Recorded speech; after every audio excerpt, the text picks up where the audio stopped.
Time Warner Audiobooks presents Rich Dad, Poor Dad, written by Robert Kiyosaki with Sharon Lechter, CPA, and read by Stephen Hoy, featuring an introduction by Robert Kiyosaki.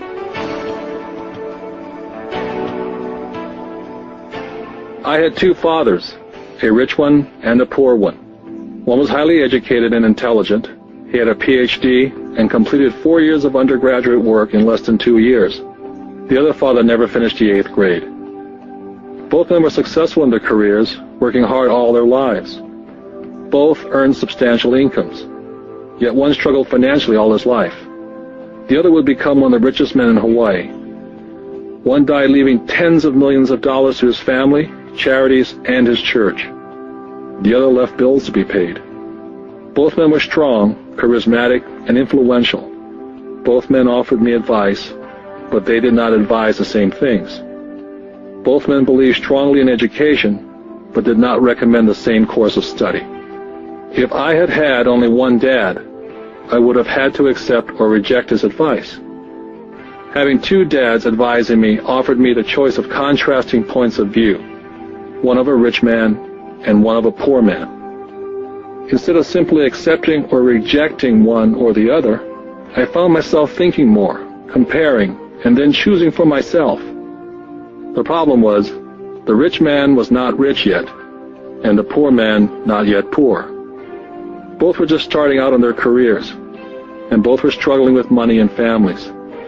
But they had very different points of view about the subject of money. For example, one dad would say, "The love of money is the root of all evil." The other, "The lack of money is the root of all evil." As a young boy, having two strong fathers, both influencing me, was difficult. I wanted to be a good son and listen, but the two fathers did not say the same things. The contrast in their points of view, particularly where money was concerned, was so extreme that I grew curious and intrigued. I began to start thinking for long periods of time about what each was saying. Much of my private time was spent reflecting, asking myself questions such as, "Why does he say that?" And then asking the same question of the other dad's statement. It would have been much easier to simply say, "Yeah, he's right, I agree with that," or to simply reject the point of view by saying, "The old man doesn't know what he's talking about." Instead, having two dads whom I love forced me to think and ultimately choose a way of thinking for myself. As a process, choosing to think for myself turned out to be much more valuable in the long run, rather than simply accepting or rejecting a single point of view. One of the reasons the rich get richer, the poor get poorer, and the middle class struggles in debt is because the subject of money is taught at home, not in school. Most of us learn about money from our parents. So what can a poor parent tell their child about money? They simply say, "Stay in school and study hard." The child may graduate with excellent grades, but with a poor person's financial programming and mindset. It was learned while the child was young. Money is not taught in schools. Schools focus on scholastic and professional skills, but not financial skills. This explains how smart bankers, doctors, and accountants who earned excellent grades in school may still struggle financially all their lives. Our staggering national debt is due in large part to highly educated politicians and government officials making financial decisions with little or no training on the subject of money.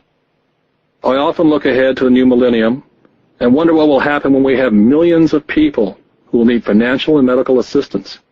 They will be dependent upon their families or the government for financial support. What will happen when Medicare and Social Security run out of money? How will a nation survive if teaching children about money continues to be left to parents, most of whom will be, or already are, poor? Because I had two influential fathers, I learned from both of them. I had to think about each dad's advice, and in doing so, I gained valuable insight into the power and effect of one's thoughts on one's life.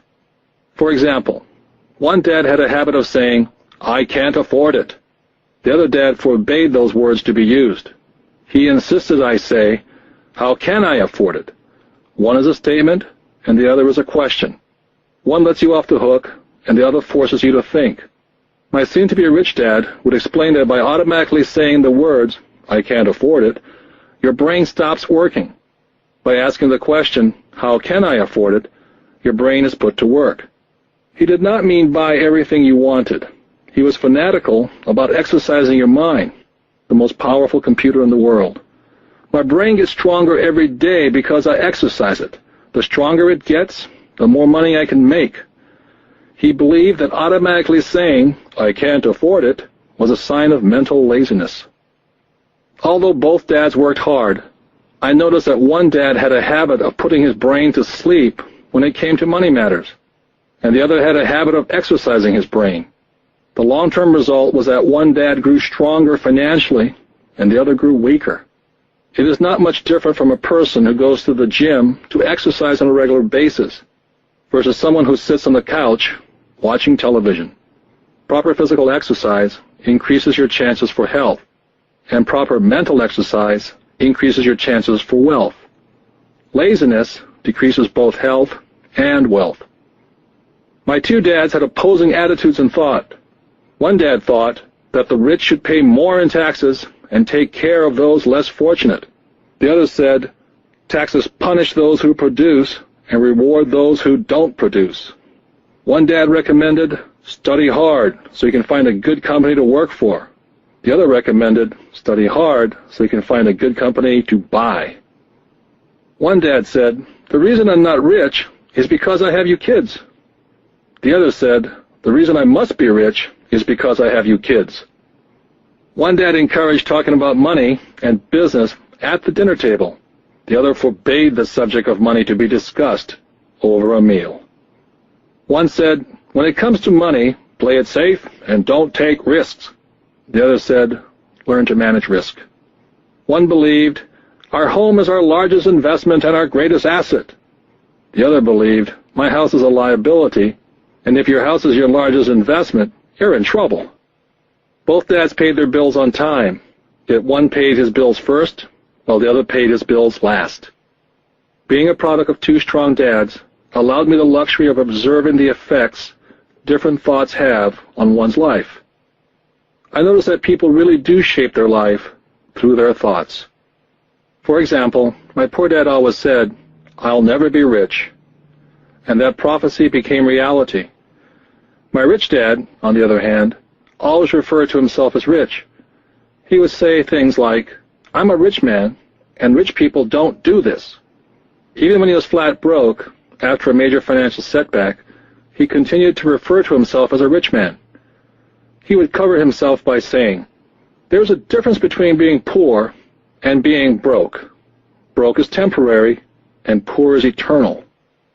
My poor dad would also say, I'm not interested in money, or money doesn't matter. My rich dad always said, money is power.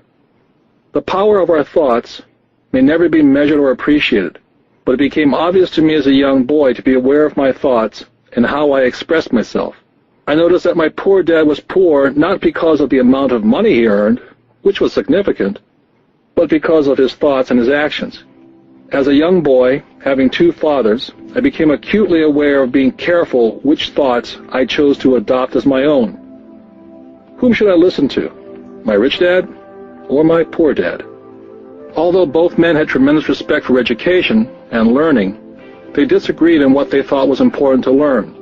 One wanted me to study hard, earn a degree, and get a good job to work for money. He wanted me to study to become a professional, an attorney, or an accountant, or to go to business school for my MBA. The other encouraged me to study to be rich, to understand how money works, and learn how to have it work for me. I don't work for money, were the words he would repeat over and over. Money works for me. At the age of 9, I decided to listen to and learn from my rich dad about money. In doing so, I chose not to listen to my poor dad, even though he was the one with all the college degrees. Once I made up my mind whom to listen to, my education about money began. My rich dad taught me over a period of 30 years, until I was age 39. He stopped once he realized that I knew and fully understood what he had been trying to drum into my often thick skull. Money is one form of power, but what is more powerful is financial education. Money comes and goes. But if you have the education about how money works, you gain power over it and can begin building wealth.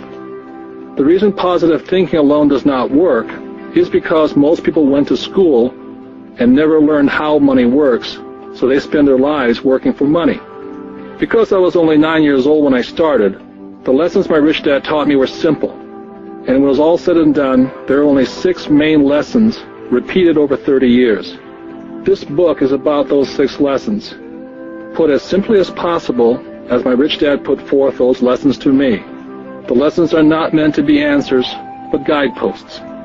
Guideposts that will assist you and your children to grow wealthier, no matter what happens in a world of increasing change and uncertainty. Dad, can you tell me how to get rich? My dad put down the evening paper. Why do you want to get rich, son? Because today Jimmy's mom drove up in their new Cadillac and they were going to their beach house for the weekend. He took 3 of his friends, but Mike and I weren't invited. They told us we weren't invited because we were poor kids. They did? My dad asked incredulously. Yeah, they did, I replied in a hurt tone. My dad silently shook his head, pushed his glasses up the bridge of his nose, and went back to reading his paper. I stood waiting for an answer. The year was 1956. I was 9 years old. By some twist of fate, I attended the same public school where the rich people sent their kids. We were primarily a sugar plantation town. The managers of the plantation and the other affluent people of the town, such as doctors, business owners, and bankers, sent their children to this school, grades 1 to 6. After grade 6, their children were generally sent off to private schools. Because my family lived on one side of the street, I went to this school. Had I lived on the other side of the street, I would have gone to a different school with kids from families more like mine. After grade 6, these kids and I would go on to the public intermediate and high school. There was no private school for them or for me. My dad finally put down the paper. Well, son, he began slowly, if you want to be rich, you have to learn to make money. How do I make money? I asked. Well, use your head, son, he said, smiling. Which really meant, that's all I'm going to tell you, or, I don't know the answer, so don't embarrass me. The next morning I told my best friend Mike what my dad had said. As best I could tell, Mike and I were the only poor kids in this school. Mike was like me in that he was in this school by a twist of fate. Someone had drawn a jog in a line for the school district, and we wound up in school with the rich kids. So what do we do to make money? Mike asked. I don't know, I said. But do you want to be my partner? He agreed. And so on that Saturday morning, Mike became my first business partner. We spent all morning coming up with ideas on how to make money. Finally, that afternoon, a bolt of lightning came through our heads. It was an idea that Mike had gotten from a science book he'd read. Excitedly, we shook hands, and the partnership now had a business. For the next several weeks, Mike and I ran around our neighborhood, knocking on doors and asking our neighbors if they'd save their toothpaste tubes for us. With puzzled looks, most adults consented with a smile. Some asked us what we were doing, to which we replied, "We can't tell you. It's a business secret." My mom grew distressed as the weeks wore on. We had selected a site next to her washing machine as the place we would stockpile our raw materials. In a brown cardboard box that one time held ketchup bottles, our little pile of used toothpaste tubes began to grow. One day my dad drove up to see 2 9-year-old boys in the driveway with a production line operating at full speed. Fine white powder everywhere. On a long table were small milk cartons from school, and our family's hibachi grill was glowing with red-hot coals at maximum heat. Dad walked up cautiously, having to park the car at the base of the driveway, since the production line blocked the carport. As he got closer, he saw a steel pot sitting on top of the coals, with the toothpaste tubes being melted down. In those days, toothpaste did not come in plastic tubes. The tubes were made of lead. So once the paint was burned off, the tubes were dropped in the small steel pot, melted until they became liquid, and with my mom's pot holders we were pouring the lead through a small hole in the top of the milk cartons. The milk cartons were filled with plaster of Paris. The white powder everywhere was the plaster before we mixed it with water. The milk cartons were the outer containers for plaster of Paris molds. My dad watched as we carefully poured the molten lead through a small hole in the top of the plaster of Paris cube.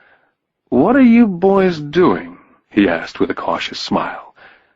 "We're doing what you told me to do. We're going to be rich," I said. "Yep," said Mike, grinning and nodding his head. "We're partners." "And what is in those plaster molds?" Dad asked. "Watch," I said. "This should be a good batch." With a small hammer, I tapped at the seal that divided the cube in half. Cautiously, I pulled up the top half of the plaster mold, and a lead nickel fell out. "Oh, my God," my dad said. "You're casting nickels out of lead." "That's right," Mike said. "We're making money." My dad smiled and shook his head. Along with a fire and a box of spent toothpaste tubes in front of him were two little boys covered with white dust and smiling from ear to ear. He asked us to put everything down and sit with him on the front step of our house. With a smile, he gently explained what the word counterfeiting meant. Our dreams were dashed. "You mean this is illegal?" asked Mike. "Yes, it is illegal," my dad said gently. "But you boys have shown great creativity and original thought. Keep going. I'm really proud of you." Disappointed, Mike and I sat in silence for about 20 minutes before we began cleaning up our mess. The business was over on opening day. Sweeping the powder up, I looked at Mike and said, "I guess Jimmy and his friends are right. We are poor." My father was just leaving as I said that. "Boys," he said, "you're only poor if you give up. The most important thing is that you did something. Most people only talk and dream of getting rich. You've done something. I'm very proud of the two of you. I will say it again. Keep going. Don't quit." Mike and I stood there in silence. They were nice words, but we still did not know what to do. "So how come you're not rich, Dad?" I asked. "Because I chose to be a school teacher. School teachers really don't think about being rich. We just like to teach. I wish I could help you, but I really don't know how to make money." Mike and I turned and continued our cleanup. "I know," said my dad. "If you boys want to learn how to be rich, don't ask me. Talk to your dad, Mike." "My dad?" asked Mike with a scrunched-up face. "Yeah, your dad," repeated my dad with a smile. "Your dad and I have the same banker, and he raves about your father. He's told me several times that your father is brilliant when it comes to making money.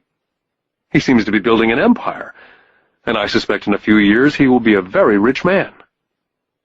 With that, Mike and I got excited again. With new vigor, we began cleaning up the mess caused by our now-defunct first business. As we were cleaning, we made plans on how and when to talk to Mike's dad. The problem was that Mike's dad worked long hours and often did not come home until late. His father owned warehouses, a construction company, a chain of stores, and 3 restaurants. It was the restaurants that kept him out late. Mike caught the bus home after we had finished cleaning up. He was going to talk to his dad when he got home that night and ask him if he would teach us how to become rich. Mike promised to call as soon as he talked to his dad, even if it was late. The phone rang at 8:30 p.m. Mike's dad had agreed to meet with Mike and me. At 7:30 Saturday morning, I caught the bus to the poor side of town. Michael and I met with his dad that morning at 8 o'clock. He was already busy and had been at work for more than an hour. His construction supervisor was just leaving in his pickup truck as I walked up to his simple, small, and tidy home. Mike met me at the door. "Dad's on the phone, and he said to wait on the back porch," Mike said as he opened the door. The old wooden floor creaked as I stepped across the threshold of this aging house. There was a cheap mat just inside the door. That mat was there to hide the years of wear from countless footsteps that the floor had supported. Although clean, it needed to be replaced. I felt claustrophobic as I entered the narrow living room, which was filled with old, musty, overstuffed furniture that today would be collector's items. Sitting on the couch were 2 women, a little older than my mom. Across from the women sat a man in workman's clothes. They smiled as Mike and I walked past them, heading for the kitchen, which led to the porch that overlooked the backyard. I smiled back shyly. "Who are those people?" I asked. Oh, they work for my dad. The older man runs his warehouses, and the women are the managers of the restaurants. And you saw the construction supervisor who's working on a road project about 50 miles from here. His other supervisor, who's building a tract of houses, had already left before you got here. Does this go on all the time, I asked. Not always, but quite often, said Mike, smiling as he pulled up a chair to sit down next to me. I asked him if he'd teach us to make money, Mike said. Oh? And what did he say to that? I asked with cautious curiosity. Well, he had a funny look on his face at first, and then he said he would make us an offer. Oh, I said, rocking my chair back against the wall. I sat there perched on two rear legs of the chair. Mike did the same thing. Suddenly, Mike's dad burst through the rickety screen door and onto the porch. Mike and I jumped to our feet, not out of respect, but because we were startled. Ready, boys? Mike's dad asked, as he pulled up a chair to sit down with us. We nodded our heads as we pulled our chairs away from the wall to sit in front of him.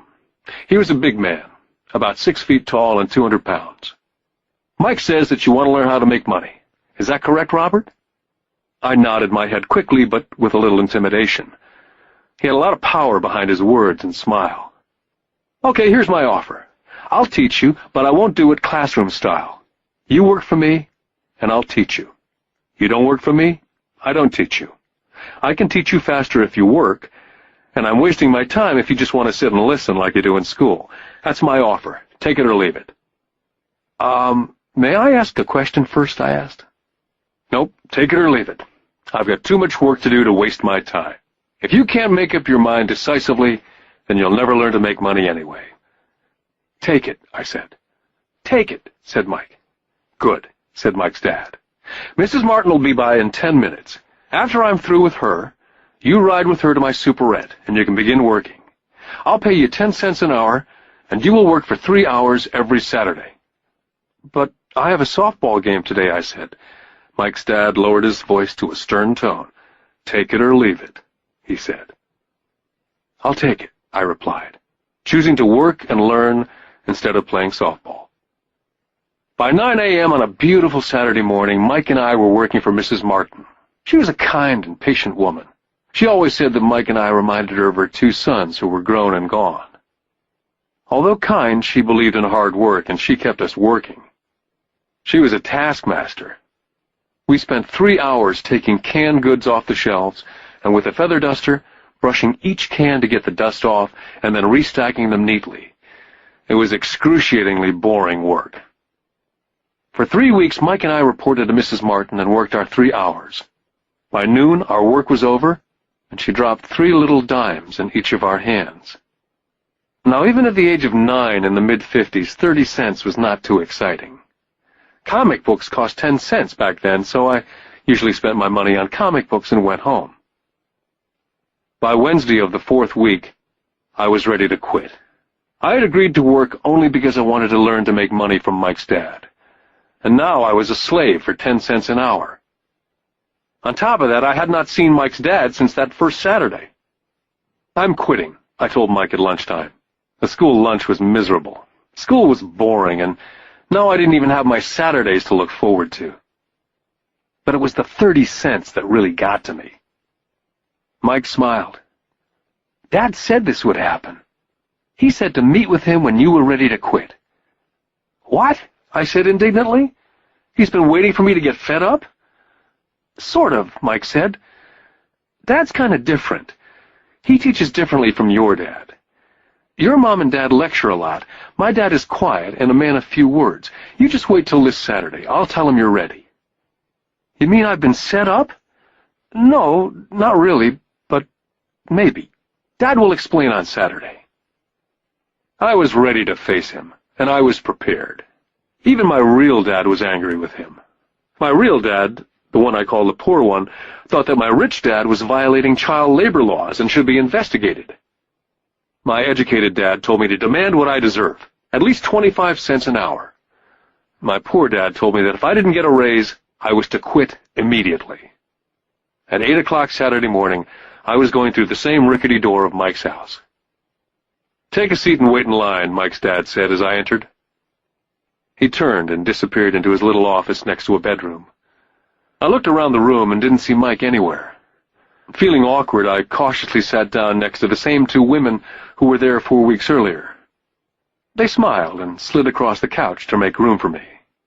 45 minutes went by, and I was steaming.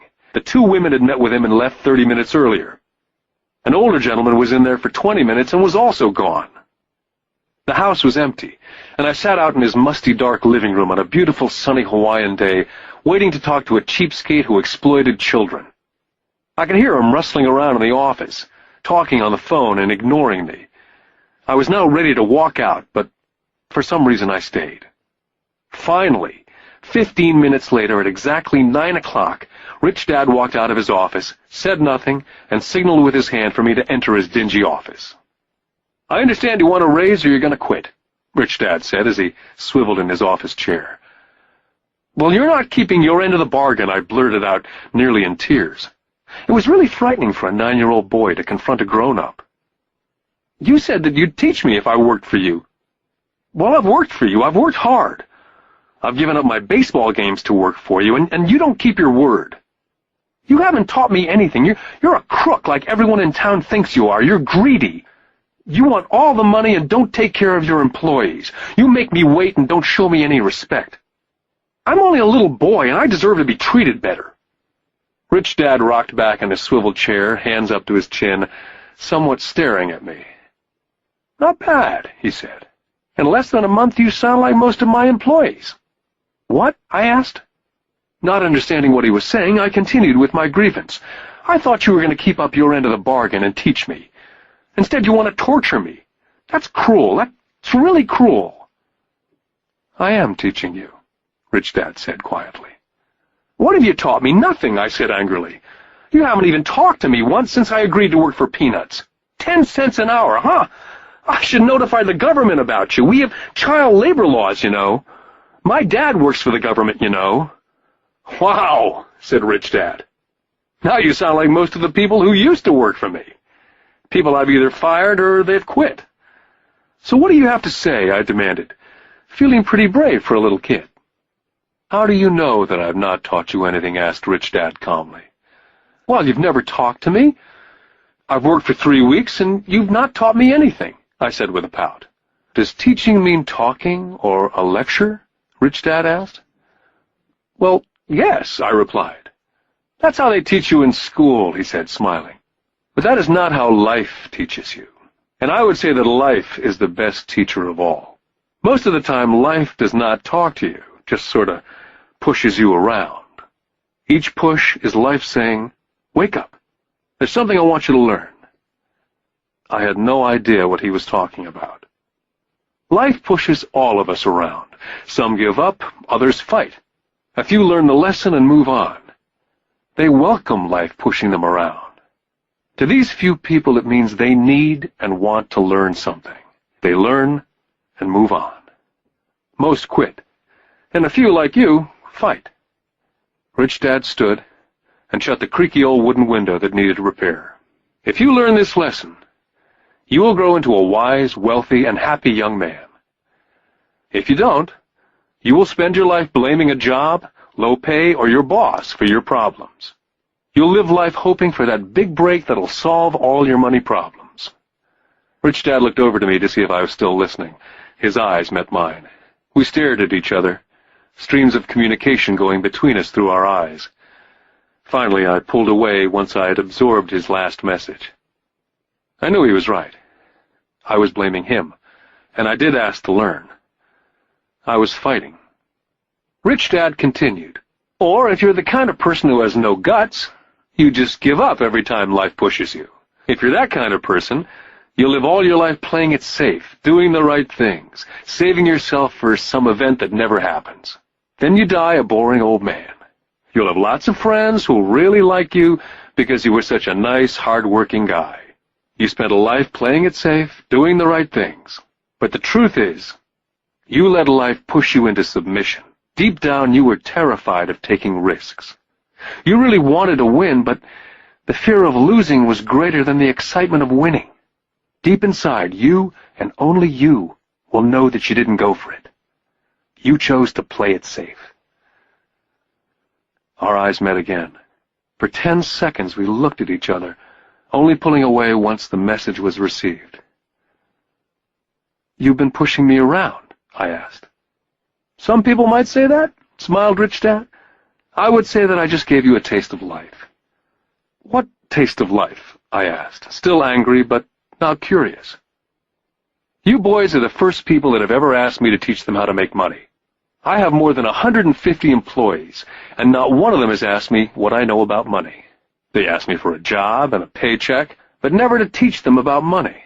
So most will spend the best years of their lives working for money, not really understanding what it is they're working for." I sat there listening intently. So when Mike told me about you wanting to learn how to make money, I decided to design a course that was close to real life. I could talk till I was blue in the face, but you wouldn't hear a thing. So I decided to let life push you around a bit so you could hear me. That's why I only paid you 10 cents. "So what is the lesson I learned from working for only 10 cents an hour?" I asked. "That you're cheap and exploit your workers?" Rich Dad laughed heartily. "You'd best change your point of view.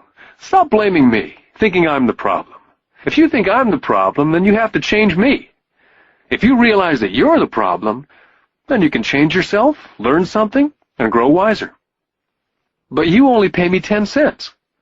"So what are you learning?" Rich Dad asked, smiling. "That you're cheap," I said with a sly grin. "See, you think I'm the problem," said Rich Dad. "But you are." "Well, keep that attitude and you learn nothing. Keep the attitude that I'm the problem, and what choices do you have?" "Well, if you don't pay me more or show me more respect and teach me, I'll quit."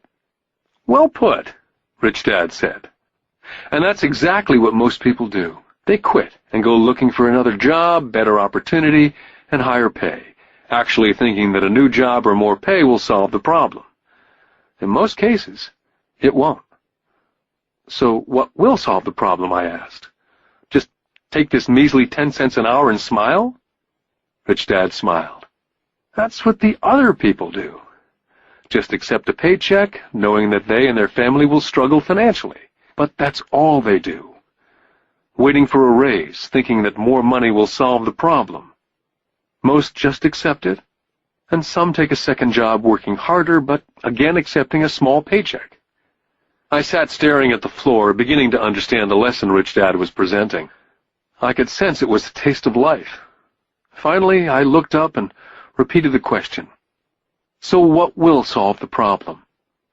"This," he said, tapping me gently on the head. "This stuff between your ears." It was at that moment that Rich Dad shared the pivotal point of view that separated him from his employees and my poor dad, and led him to eventually become one of the richest men in Hawaii, while my highly educated but poor dad struggled financially all his life. It was a singular point of view that made all the difference over a lifetime. Rich Dad said over and over this point of view, which I call lesson number 1. The rich don't work for money. On that bright Saturday morning, I was learning a completely different point of view from what I'd been taught by my poor dad. At the age of 9, I grew aware that both dads wanted me to learn. Both dads encouraged me to study, but not the same things. My highly educated dad recommended that I do what he did. "Son, I want you to study hard, get good grades, so you can find a safe, secure job with a big company, and make sure it has excellent benefits." My rich dad wanted me to learn how money works, so I could make it work for me. These lessons I would learn through life with his guidance, not because of a classroom. My rich dad continued my first lesson. "I'm glad you got angry about working for 10 cents an hour. If you'd not gotten angry, and had gladly accepted it, I would have to tell you that I could not teach you. You see, true learning takes energy, passion, a burning desire. Anger is a big part of that formula, for passion is anger and love combined. When it comes to money, most people want to play it safe and feel secure, so passion does not direct them, fear does." "So is that why they'll take a job with low pay?" I asked. "Yes," said Rich Dad. "Some people say I exploit people because they don't pay as much as the sugar plantation or the government. I say people exploit themselves. It's their fear, not mine. But don't you feel you should pay them more? I asked. I don't have to. And besides, more money will not solve the problem. Just look at your dad. He makes a lot of money and he still can't pay his bills. Most people, given more money, only get into more debt. So that's why the 10 cents an hour, I said, smiling. It's a part of the lesson. That's right, smiled Rich Dad. You see, your dad went to school and got an excellent education so he could get a high-paying job, which he did. But he still has money problems because he never learned anything about money at school. On top of that, he believes in working for money. And you don't? I asked. No, not really, said Rich Dad. If you want to learn to work for money, then stay in school. That's a great place to learn to do that. But if you want to learn how to have money work for you, then I will teach you that. But only if you want to learn. Wouldn't everyone want to learn that? I asked. No, said Rich Dad, simply because it's easier to learn to work for money, especially if fear is your primary emotion when the subject of money is discussed. I don't understand, I said with a frown. Well, don't worry about that for now. Just know that it's fear that keeps most people working at a job. The fear of not paying their bills, the fear of being fired, the fear of not having enough money, the fear of starting over. That's the price of studying to learn a profession or trade and then working for money. Most people become a slave to money and then get angry at their boss.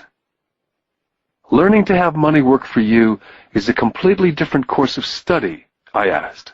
Absolutely, Rich Dad answered. Absolutely. We sat in silence. My friends would have been just starting their Little League baseball game. But for some reason I was now thankful I'd decided to work for 10 cents an hour. I sensed that I was about to learn something my friends would not learn in school. Ready to learn? Asked Rich Dad. Absolutely, I said with a grin. I've kept my promise. I've been teaching you from afar, my Rich Dad said. At 9 years old, you've gotten a taste of what it feels like to work for money. Just multiply your last month by 50 years, and you'll have an idea of what most people spend their life doing. I don't understand, I said. How did you feel waiting in line to see me? Once to get hired and once to ask for more money. Terrible, I said. If you choose to work for money, that is what life is like for many people, said Rich Dad. And how did you feel when Mrs. Martin dropped 3 dimes in your hand for 3 hours' work? I felt like it wasn't enough. It seemed like nothing. I was disappointed, I said. And that is how most employees feel when they look at their paychecks, especially after all the tax and other deductions are taken out. At least you got 100%. You mean most workers don't get paid everything? I asked with amazement. Heavens, no, said Rich Dad. The government always takes its share first. How do they do that? I asked. Taxes, said Rich Dad. You're taxed when you earn, you're taxed when you spend, you're taxed when you save, you're taxed when you die. Why do people let the government do that to them? The rich don't, said Rich Dad with a smile. The poor and the middle class do. I'll bet you that I earn more than your dad, yet he pays more in taxes. How can that be? I asked. As a 9-year-old boy, that made no sense to me. Why would someone let the government do that to them? Rich Dad sat there in silence. I guess he wanted me to listen instead of jabber away at the mouth. Finally, I calmed down. I did not like what I had heard. I knew my dad complained constantly about paying so much in taxes, but really did nothing about it. Was that life pushing him around? Rich Dad rocked slowly and silently in his chair, just looking at me. Ready to learn? He asked. I nodded my head slowly. Learning how to have money work for you is a lifetime study. Most people go to college for 4 years and their education ends. I already know that my study of money will continue over a lifetime, simply because the more I find out, the more I find out I need to know. Most people never study the subject. They go to work, get their paycheck, balance their checkbooks, and that's it. On top of that, they wonder why they have money problems. Then they think that more money will solve the problem. Few realize that it's their lack of financial education that is the problem. So, my dad has tax problems because he doesn't understand money? I asked, confused. Look, said Rich Dad, taxes are just one small section on learning how to have money work for you. Today, I just wanted to find out if you still have the passion to learn about money. Most people don't. They want to go to school, learn a profession, have fun at their work, and earn lots of money. One day they wake up with big money problems, and then they can't stop working. That's the price of only knowing how to work for money, instead of studying how to have money work for you. So, do you still have the passion to learn? Asked Rich Dad. I nodded my head. Good, said Rich Dad. Now get back to work. This time I will pay you nothing. What? I asked in amazement. You heard me. Nothing. You'll work the same 3 hours every Saturday, but this time you will not be paid 10 cents an hour. You said you wanted to learn to not work for money, so I'm not going to pay you anything. I couldn't believe what I was hearing. I've already had this conversation with Mike. He's already working, dusting, and stacking canned goods for free. You better hurry up and get back there. I stood there, still not believing what a raw deal I'd been handed. Here I came to ask for a raise, and now I was being told to keep working for nothing. Rich Dad tapped me on the head and said, "Use this. Now get out of here." I didn't tell my poor dad I wasn't being paid. He would not have understood, and I did not want to try to explain something that I did not yet understand myself. For 3 more weeks, Mike and I worked for 3 hours every Saturday for nothing. The work didn't bother me, and the routine got easier. It was the missed baseball games and not being able to afford to buy a few comic books that got to me. Rich Dad stopped by at noon on the 3rd week. We heard his truck pull up in the parking lot and sputter when the engine was turned off. He entered the store and greeted Mrs. Martin with a hug. After finding out how things were going in the store, he reached into the ice cream freezer, pulled out 2 bars, paid for them, and signaled to Mike and me, "Let's go for a walk, boys." We crossed the street, dodging a few cars, and walked across a large grassy field where a few adults were playing softball. Sitting down at a remote picnic table, he handed Mike and me the ice cream bars. "How's it going, boys?" "Okay," Mike said. I nodded in agreement.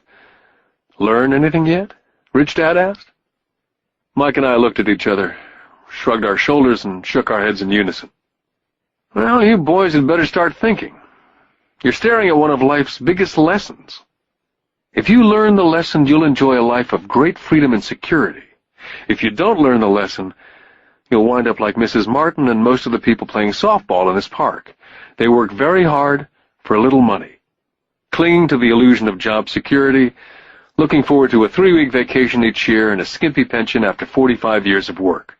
Now, if that excites you, I'll give you a raise to 25 cents an hour." "But these are good, hard-working people. Are you making fun of them?" I demanded. A smile came over Rich Dad's face. "Mrs. Martin's like a mother to me, and I would never be that cruel. I may sound cruel because I'm doing my best to point something out to the 2 of you. I want to expand your point of view so you can see something most people never have the benefit of seeing because their vision is too narrow. Most people never see the trap they're in." Mike and I sat there uncertain of his message. He sounded cruel, yet we could sense he was desperately wanting us to know something.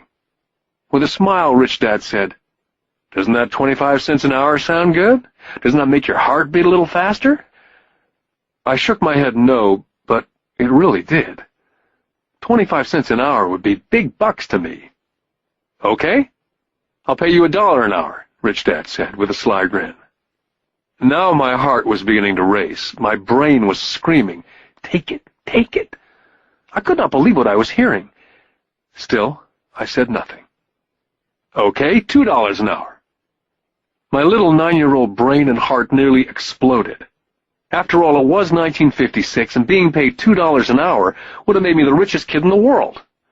I couldn't imagine earning that kind of money. I wanted to say yes, but somehow my mouth stayed silent. Maybe my brain had overheated and blown a fuse, but deep down I badly wanted that $2 an hour. The ice cream had melted and was running down my hand. Rich Dad was looking at 2 boys staring back at him, eyes wide open and brains empty. He knew that he was testing us, and he knew there was part of our emotions that wanted to take the deal.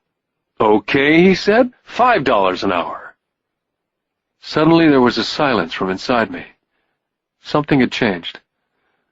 The offer was too big, and had gotten ridiculous. Not too many grown-ups in 1956 made more than $5 an hour. The temptation disappeared and a calm set in. Slowly I turned to my left to look at Mike.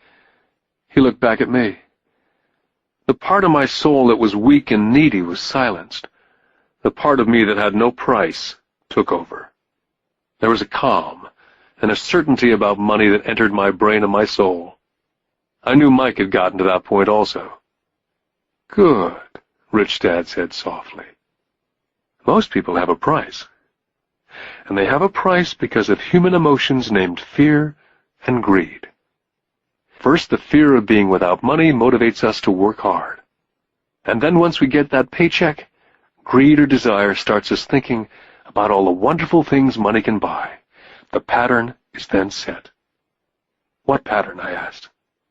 "The pattern of get up, go to work, pay bills, get up, go to work, pay bills."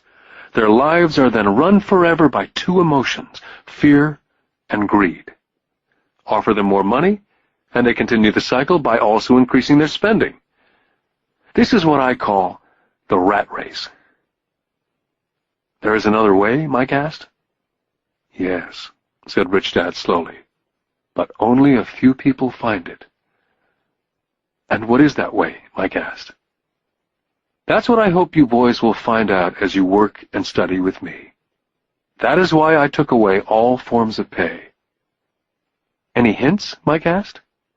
"We're kind of tired of working hard, especially for nothing." "Well, the first step is telling the truth," said Rich Dad. "We haven't been lying," I said. "I did not say you were lying. I said to tell the truth," Rich Dad came back. "The truth about what?" I asked. "How you're feeling," Rich Dad said. "You don't have to say it to anyone else, just yourself." "You mean the people in this park, the people who work for you, Mrs. Martin, they don't do that?" I asked. "I doubt it," Rich Dad said. "Instead, they feel the fear of not having money. Instead of confronting the fear, they react instead of think. They react emotionally instead of using their heads," Rich Dad said, tapping us on our heads. "Then they get a few bucks in their hands, and again the emotion of joy and desire and greed take over. And again they react instead of think." "So their emotions do their thinking," Mike said. "That's correct," said Rich Dad. "Money is running their lives, and they refuse to tell the truth about that. Money is in control of their emotions, and hence their souls." Rich Dad sat quietly, letting his words sink in.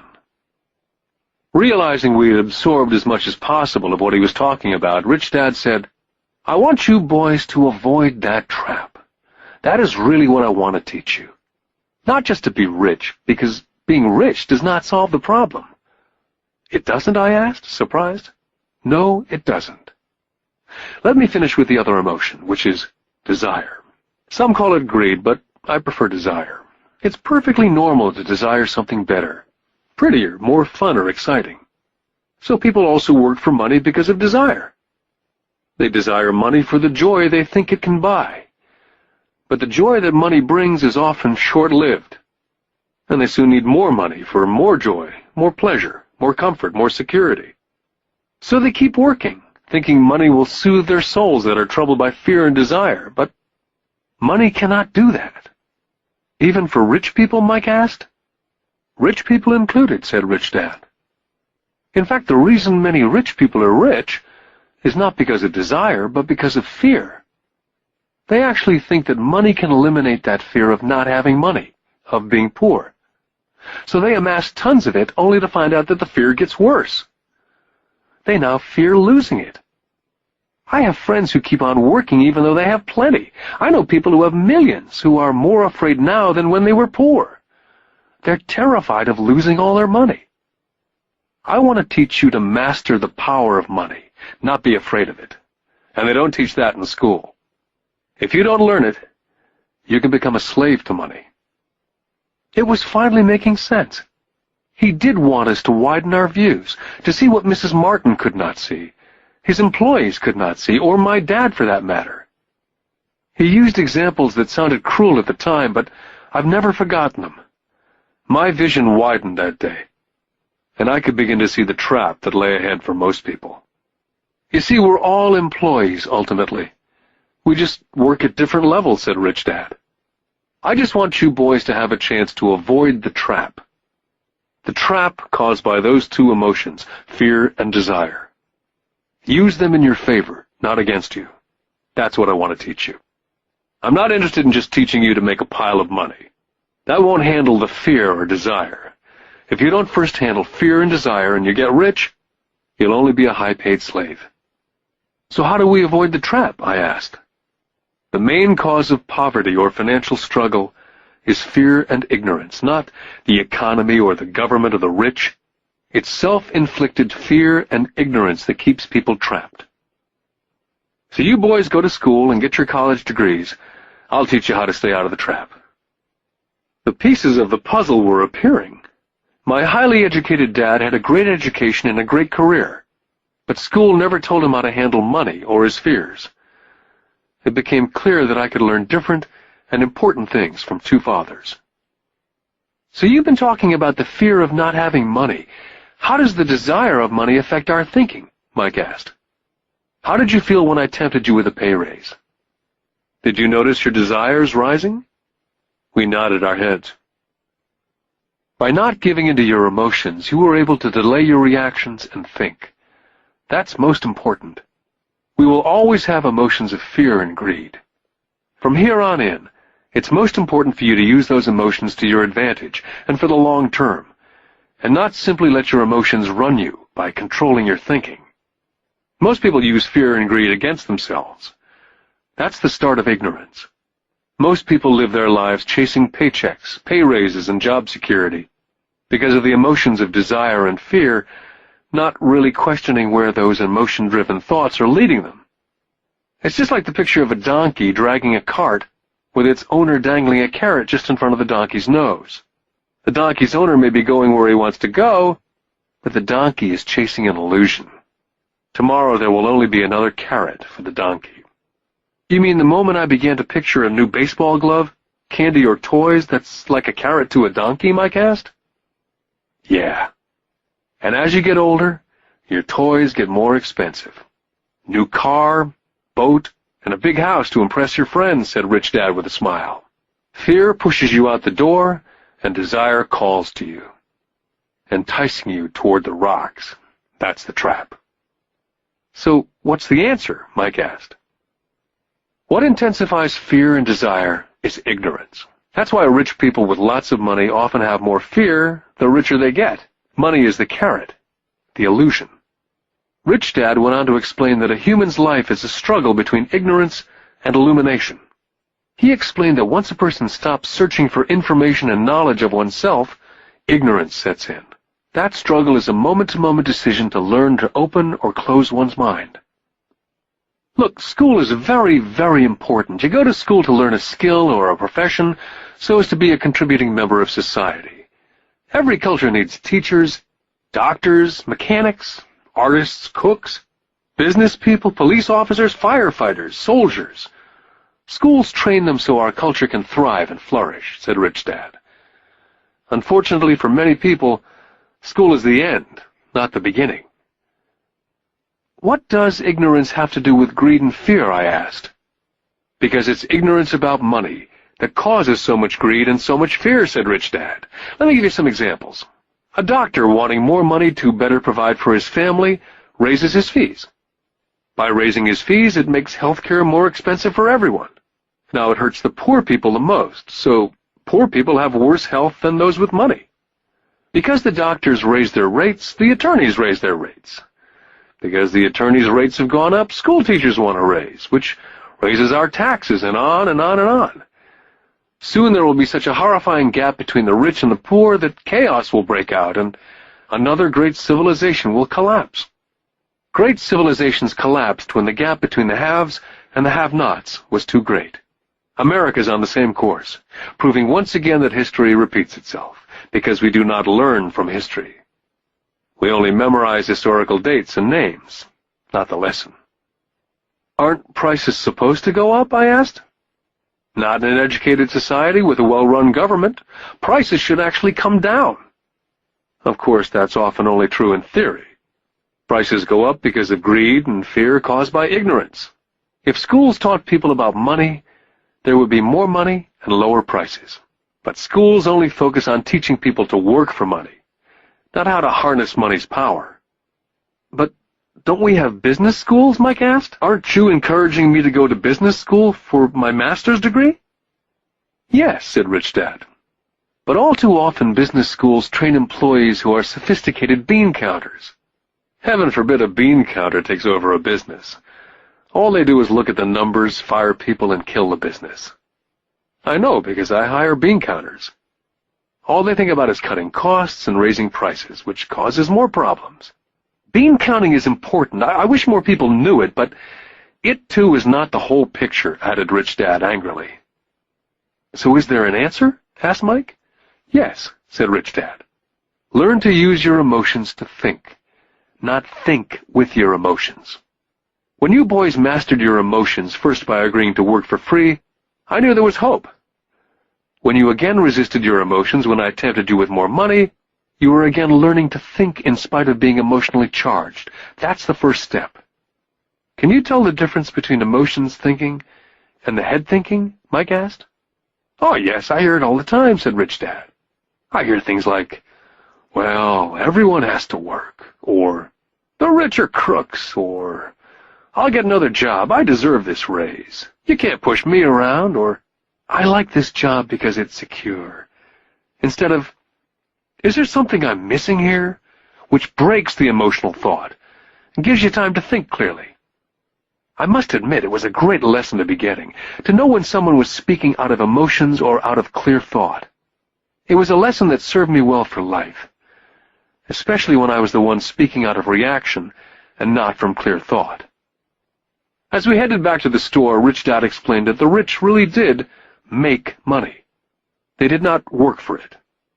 He went on to explain that when Mike and I were casting 5-cent pieces out of lead, thinking we were making money, we were very close to thinking the way rich people think. The problem was that it was illegal for us to do it. Rich Dad went on to explain that the rich know that money is an illusion, truly like the carrot for the donkey.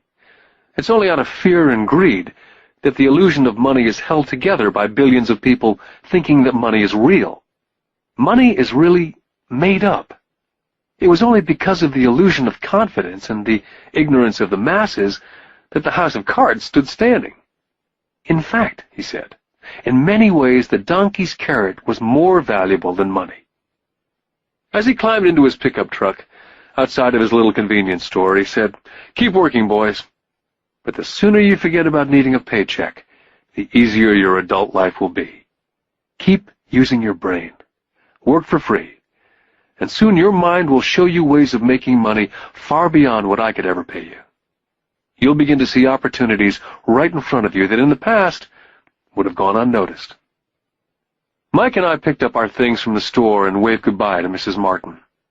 We went back to the park, to the same picnic bench, and spent several more hours thinking and talking. We spent the next week at school thinking and talking.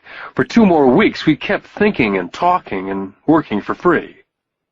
At the end of the second Saturday, I was again saying goodbye to Mrs. Martin and looking at the comic book stand with a longing gaze. The hard thing about not even getting 30 cents every Saturday was that I didn't have any money to buy comic books. Suddenly, as Mrs. Martin was saying goodbye to Mike and me, I saw something she was doing that I'd never seen her do before. I mean, I'd seen her do it, but I never took notice of it. Mrs. Martin was cutting the front page of the comic book in half. She was keeping the top half of the comic book cover and throwing the rest of the comic book into a large brown cardboard box. When I asked her what she did with the comic book, she said, "I throw them away. I give the top half of the cover back to the comic book distributor for credit when he brings in the new comics. He's coming in an hour." Mike and I waited for an hour. Soon the distributor arrived, and I asked him if we could have the comic books, to which he replied, "You can have them if you work for this store and do not resell them." Our partnership was revived. Mike's mom had a spare room in the basement that no one used. We cleaned it out and began piling hundreds of comic books in that room. Soon our comic book library was open to the public. We hired Mike's younger sister, who loved to study, to be head librarian. She charged each child 10 cents admission to the library, which was open from 2:30 to 4:30 p.m. every day after school. The customers, the children of the neighborhood, could read as many comics as they could in 2 hours. It was a bargain for them, since a comic cost 10 cents each, and they could read 5 or 6 in 2 hours. Mike's sister would check the kids as they left to make sure they weren't borrowing any comic books. She also kept the books, logging in how many kids showed up each day, who they were, and any comments they might have. Mike and I averaged $9.50 per week over a 3-month period. We paid his sister $1 a week and allowed her to read the comics for free, which she rarely did since she was always studying. Mike and I kept our agreement by working in the store every Saturday and collecting all the comic books from the different stores. We kept our agreement to the distributor by not selling any comic books. We burned them once they got too tattered. We tried opening a branch office, but we could never quite find someone as dedicated as Mike's sister we could trust. At an early age, we found out how hard it was to find good staff. 3 months after the library first opened, a fight broke out in the room. Some bullies from another neighborhood pushed their way in and started it. Mike's dad suggested we shut down the business. So our comic book business was shut down, and we stopped working on Saturdays at the convenience store. Anyway, Rich Dad was excited because he had new things he wanted to teach us. He was happy because we'd learned our first lesson so well. We'd learned to have money work for us. By not getting paid for our work at the store, we were forced to use our imaginations to identify an opportunity to make money. By starting our own business, the comic book library, we were in control of our own finances, not dependent on an employer. The best part was that our business generated money for us, even when we weren't physically there. Our money worked for us. Instead of paying us money, Rich Dad had given us so much more. Lesson 2. Why Teach Financial Literacy? In 1990, my best friend Mike took over his father's empire and is in fact doing a better job than his dad did. We see each other once or twice a year on the golf course. He and his wife are wealthier than you could imagine. Rich Dad's empire is in great hands, and Mike is now grooming his son to take his place, as his dad groomed us. In 1994, I retired at the age of 47, and my wife Kim was 37. Retirement does not mean not working. To my wife and me, it means that, barring unforeseen cataclysmic changes, we can work or not work, and our wealth grows automatically, staying way ahead of inflation. I guess it means freedom. The assets are large enough to grow by themselves. It's like planting a tree. You water it for years, and then one day it doesn't need you anymore. Its roots have gone down deep enough. Then the tree provides shade for your enjoyment. Mike chose to run the empire, and I chose to retire. Whenever I speak to groups of people, they often ask what I would recommend, or what could they do? How do they get started? Is there a good book I'd recommend? What is the secret to success? I simply say to them what my rich dad said back to me when I was a little kid. If you want to be rich, you need to be financially literate. That idea was drummed into my head every time we were together. As I said, my educated dad stressed the importance of reading books, while my rich dad stressed the need to master financial literacy. If you're going to build the Empire State Building, the first thing you need to do is dig a deep hole and pour a strong foundation. If you're going to build a home in the suburbs, all you need to do is pour a 6-inch slab of concrete. Most people, in their drive to get rich, are trying to build an Empire State Building on a 6-inch slab. Our school system, having been created in the agrarian age, believes in homes with no foundation dirt floors are still the rage. So kids graduate from school with virtually no financial foundation. One day, sleepless and deep in debt in suburbia, living the American dream, they decide that the answer to their financial problems is to find a way to get rich quick. Construction on the skyscraper begins. It goes up quickly, and soon, instead of the Empire State Building, we have the Leaning Tower of suburbia. The sleepless nights return. As for Mike and me in our adult years, both of our choices were possible. because we were taught to pour a strong financial foundation when we were just kids. Now, accounting is possibly the most boring subject in the world. It also could be the most confusing. But if you want to be rich, long-term, it could be the most important subject. The question is, how do you take a boring and confusing subject and teach it to kids? The answer is, make it simple. My rich dad poured a strong financial foundation for Mike and me. Since we were just kids, he created a simple way to teach us. For years, he only drew pictures and used words. Mike and I understood the simple drawings, the jargon, the movement of money. And then in later years, Rich Dad began adding numbers. Most importantly, you must know the difference between an asset and a liability. And buy assets. If you want to be rich, this is all you need to know. It is rule number 1. It is the only rule.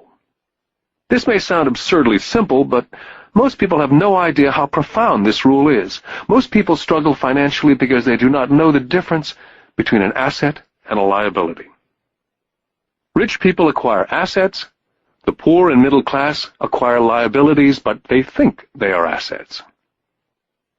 When Rich Dad explained this to Mike and me, we thought he was kidding.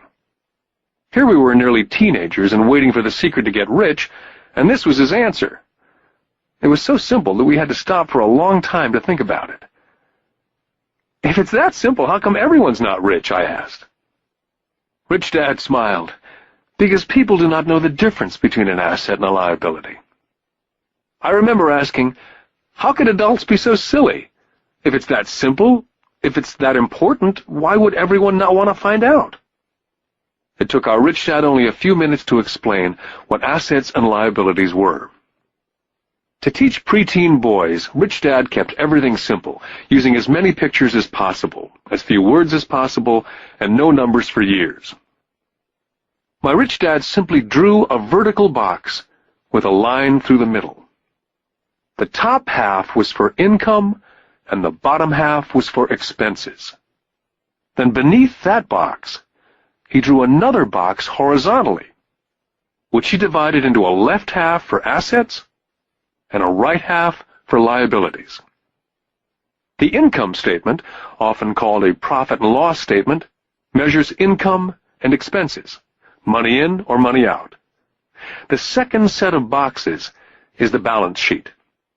It's called that because it's supposed to balance assets against liabilities. That relationship is vital to understand. The primary cause of financial struggle is simply not knowing the difference between an asset and a liability. The cause of the confusion is found in the definition of the two words. If you want a lesson in confusion, simply look up the words asset and liability in the dictionary. So my Rich Dad simply told two young boys the following. An asset is something that puts money in my pocket. A liability is something that takes money out of my pocket. This is really all you need to know. If you want to be rich, simply spend your life buying assets. If you want to be poor or middle class, spend your life buying liabilities. It's not knowing the difference that causes most of the financial struggle in the real world. My Rich Dad then drew 3 arrows on his diagram. He explained, the arrow represents the flow of cash, or cash flow. In 80% of most families, the financial story is a story of working hard in an effort to get ahead. It's not because they don't make money, but because they spend their lives buying liabilities instead of assets. The first arrow showed the cash flow pattern of a poor person, or a young person still at home. The arrow goes into the income box from a job or salary. It then continues into the expense box. Expenses include taxes, rent, and everyday living expenses. It flows out the expense box and is gone. The second arrow Rich Dad drew represented the cash flow pattern of a middle-class person. The arrow flows from a job into the income box. It then flows into the liabilities box. Most middle-class people acquire many liabilities, such as a mortgage, a car loan, and credit card debt. From the liabilities box, it flows to the expense box, where the monthly payments are made for the liabilities as well as taxes and living expenses. From there, it flows out the expense box and is gone. The third arrow is the pattern of a wealthy person. This arrow simply flows from the asset box into the income box.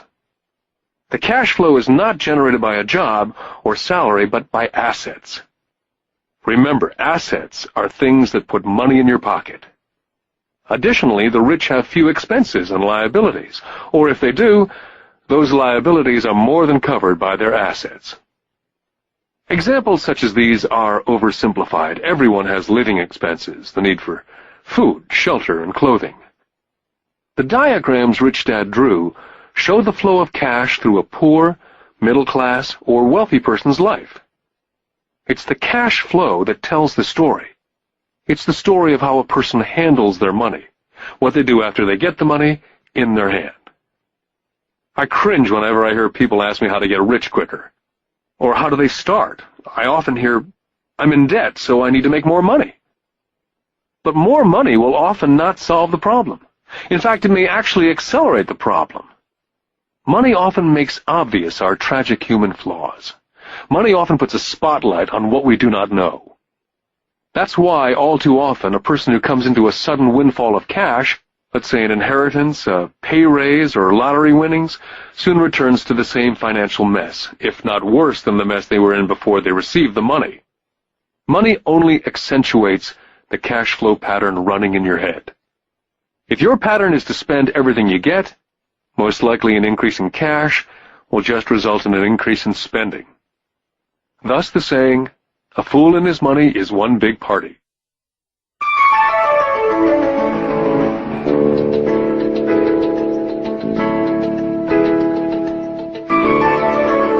Because students leave school without financial skills, millions of educated people pursue their profession successfully, but later find themselves struggling financially. They work harder but don't get ahead. What's missing from their education is not how to make money, but how to spend money. What to do after you make it. It's called financial aptitude. What to do with the money once you make it, how to keep people from taking it from you, how long you keep it, and how hard that money works for you. Most people cannot tell why they struggle financially because they don't understand cash flow. A person can be highly educated, professionally successful, and financially illiterate. These people often work harder than they need to because they learned how to work hard, but not how to have their money work for them. The moving picture show of hard-working people has a set pattern. Recently married, the happy, highly educated young couple move in together in one of their cramped rented apartments. Immediately they realize that they're saving money, because two can live as cheaply as one. The problem is, the apartment is cramped. They decide to save money to buy their dream home so they can have kids. They now have two incomes, and they begin to focus on their careers. Their incomes begin to increase.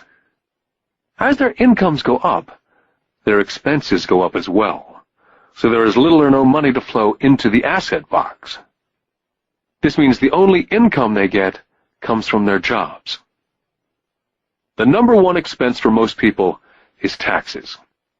Many people think it's income tax, but for most Americans, their highest tax is Social Security.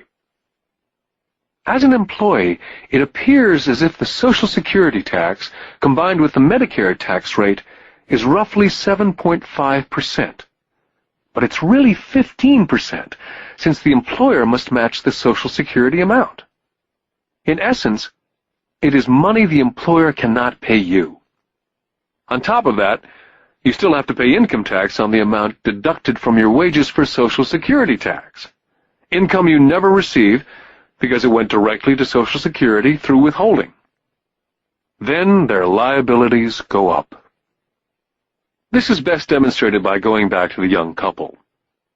As a result of their incomes going up, they decide to go out and buy the house of their dreams. Once in their house, they have a new tax, called property tax. Then they buy a new car, new furniture, and new appliances to match their new house. All of a sudden, they wake up and their liabilities column is full of mortgage debt and credit card debt. They're now trapped in the rat race. A child comes along. They work harder. The process repeats itself. More money and higher taxes, also called bracket creep. A credit card comes in the mail. They use it. It maxes out. A loan company calls and says their greatest asset, their home, has appreciated in value. The company offers a bill consolidation loan because their credit is so good and tells them the intelligent thing to do is clear off the high-interest consumer debt by paying off their credit card. And besides, interest on their home is a tax deduction. They go for it and pay off those high-interest credit cards. They breathe a sigh of relief. Their credit cards are paid off. They've now folded their consumer debt into their home mortgage. Their payments go down because they extend their debt over 30 years. It is the smart thing to do. Their neighbor calls to invite them to go shopping. The Memorial Day sale is on. A chance to save some money. They say to themselves, I won't buy anything, I'll just go look. But just in case they find something, they tuck that clean credit card inside their wallet. I run into this young couple all the time. Their names change, but their financial dilemma is the same. They come to one of my talks to hear what I have to say. They ask me, can you tell us how to make more money? Their spending habits have caused them to seek more income. They don't even know that the trouble is really how they choose to spend the money they do have. And that is the real cause of their financial struggle. It's caused by financial illiteracy and not understanding the difference between an asset and a liability. More money seldom solves someone's money problems. Intelligence solves problems. There's a saying a friend of mine says over and over to people in debt. If you find yourself in a hole, stop digging. The poor and middle class all too often allow the power of money to control them. By simply getting up and working harder, failing to ask themselves if what they do makes sense, they shoot themselves in the foot as they leave for work every morning. By not fully understanding money, the vast majority of people allow the awesome power of money to control them. The power of money is used against them.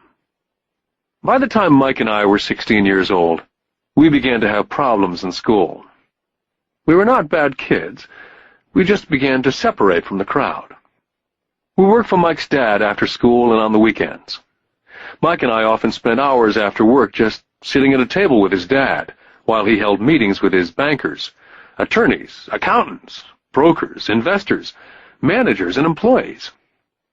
We learned more sitting at his meetings than we did in all our years of school, college included. Mike's dad was not school-educated, but he was financially educated and successful as a result. He used to tell us over and over again, an intelligent person hires people who are more intelligent than they are. So Mike and I had the benefit of spending hours listening to, and in the process learning from, intelligent people. But because of this, both Mike and I just could not go along with the standard dogma that our teachers preached.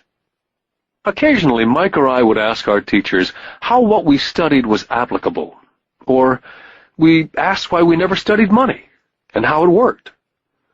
To the latter question, we often got the answer that money was not important, that if we excelled in our education, the money would follow. The more we knew about the power of money, the more distant we grew from the teachers and our classmates. My highly educated dad never pressured me about my grades.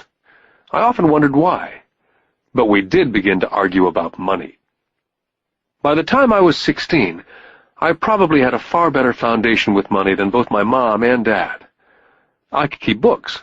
I listened to tax accountants, corporate attorneys, bankers, real estate brokers, investors, and so forth.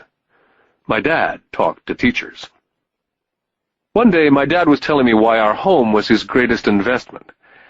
A not too pleasant argument took place when I showed him why I thought a house was not a good investment. The argument illustrated the difference in perception between my rich dad and my poor dad when it came to their homes. Poor dad thought his house was an asset and listed it in the asset box. and the rich dad thought it was a liability and put his home in the liability box. I remember when I drew a diagram for my dad showing him the direction of cash flow. I also showed him the ancillary expenses that went along with owning the home. A bigger home meant bigger expenses, and the cash flow kept going out through the expense column. Today I am still challenged on the idea of a house not being an asset. And I know that for many people, it's their dream as well as their largest investment. And owning your own home is better than nothing. I simply offer an alternate way of looking at this popular dogma. My wife and I would love a bigger, more flashy house to impress the Joneses, but we know it is not an asset. It's a liability since it takes money out of our pocket. So here's the argument I put forth. I really do not expect most people to agree with it because a nice home is an emotional thing. And when it comes to money, high emotions tend to lower financial intelligence. When it comes to houses, I point out that most people work all their lives paying for a home they never own. In other words, most people buy a new house every so many years, each time incurring a new 30-year loan to pay off the previous one. Even though people receive a tax deduction for interest on mortgage payments, they pay for all their other expenses with after-tax dollars, even after they pay off their mortgage. Then there are property taxes. My wife's parents were shocked when the property taxes on their home went to $1,000 a month. This was after they'd retired, so the increase put a strain on their retirement budget, and they felt forced to move. Also, houses do not always go up in value. I still had friends who owe $1 million for a home that will today sell for only $700,000. Finally, the greatest losses of all are those from missed opportunities. If all your money is tied up in your house, you may be forced to work harder because your money continues blowing out of the expense column instead of adding to the asset column. The classic middle-class cash flow pattern.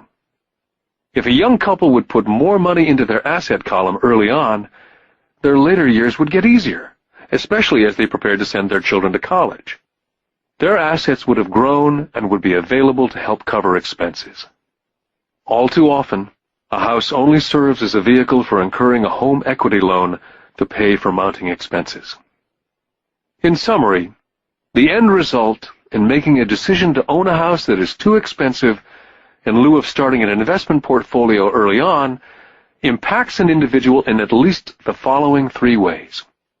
Number 1, loss of time, during which other assets could have grown in value. Number 2, loss of additional capital, which could have been invested instead of paying for high-maintenance expenses related directly to the home. Number 3, loss of education. Too often, people count their house, savings, and retirement plan as all they have in their asset column. Because they have no money to invest, they simply do not invest. This costs them investment experience.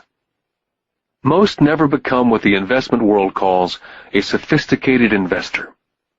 And the best investments are usually first sold to sophisticated investors, who then turn around and sell them to the people playing it safe.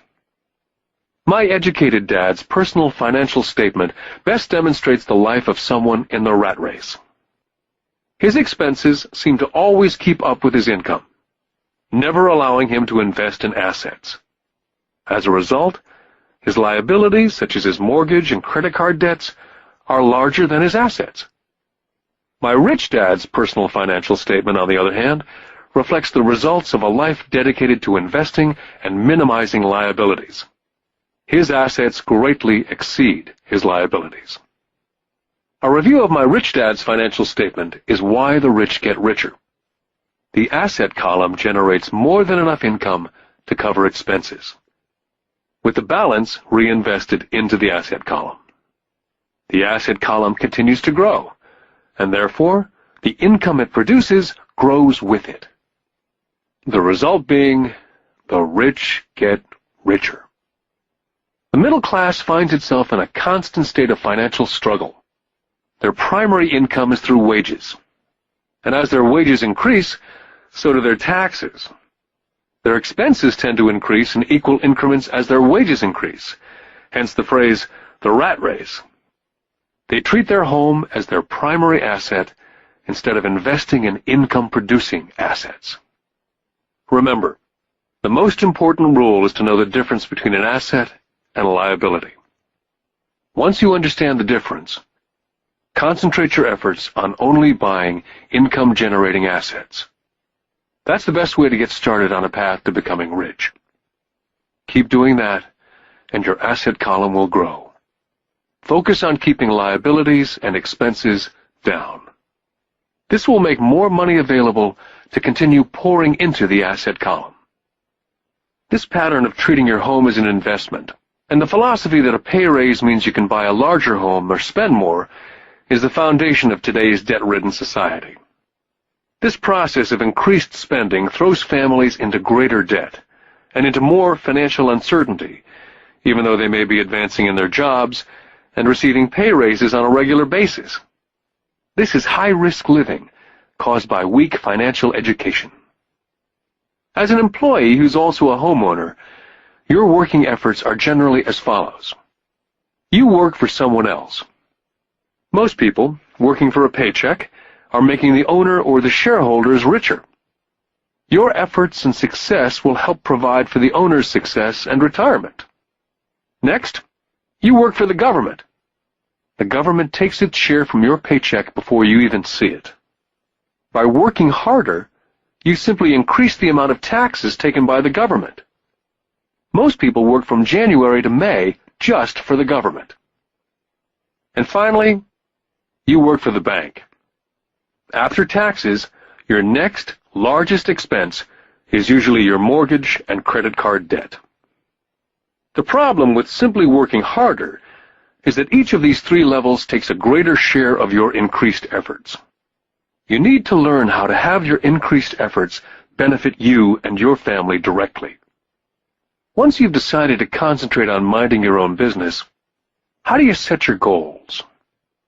For most people, they must keep their profession and rely on their wages to fund their acquisition of assets. As their assets grow, how do they measure the extent of their success? When does someone realize that they are rich, that they have wealth? As well as having my own definitions for assets and liabilities, I also have my own definition for wealth. Actually, I borrowed it from a man named Buckminster Fuller. Some people call him a quack, and others call him a living genius. Years ago, he got all the architects buzzing because he applied for a patent in 1961 for something called a geodesic dome. But in the application, Fuller also said something about wealth. It was pretty confusing at first, but after reading it for a while, it began to make some sense. Wealth is a person's ability to survive so many number of days forward. Or, if I stopped working today, how long could I survive? Unlike net worth, the difference between your assets and liabilities, which is often filled with a person's expensive junk and opinions of what things are worth, this definition creates the possibility for developing a truly accurate measurement. I could now measure and really know where I was in terms of my goal to become financially independent. Although net worth often includes these non-cash producing assets like stuff you bought that now sits in your garage, wealth measures how much money your money is making, and therefore your financial survivability. Wealth is the measure of the cash flow from the asset column compared with the expense column. Let's use an example. Let's say I have a cash flow from my asset column of $1,000 a month, and I have monthly expenses of $2,000. What's my wealth? Let's go back to Buckminster Fuller's definition. Using his definition, how many days forward can I survive? And let's assume a 30-day month. By that definition, I have enough cash flow for half a month. When I have achieved $2,000 a month cash flow from my assets, then I will be wealthy. I now have income generated from assets each month that fully covers my monthly expenses. If I want to increase my expenses, I first must increase my cash flow from assets to maintain this level of wealth. take notice that it's at this point that I am no longer dependent on my wages. I have focused on and been successful in building an asset column that's made me financially independent. If I quit my job today, I would be able to cover my monthly expenses with the cash flow from my assets. My next goal would be to have the excess cash flow from my assets reinvested into the asset column. The more money that goes into my asset column, the more my asset column grows. The more my assets grow, the more my cash flow grows. And as long as I keep my expenses less than the cash flow from these assets, I will grow richer, with more and more income from sources other than my physical labor. As this reinvestment continues, I am well on my way to being rich. The actual definition of rich is in the eye of the beholder. You can never be too rich. Just remember this simple observation. The rich buy assets, the poor only have expenses. The middle class buys liabilities they think are assets. So how do I start minding my own business? What's the answer? Listen to the founder of McDonald's.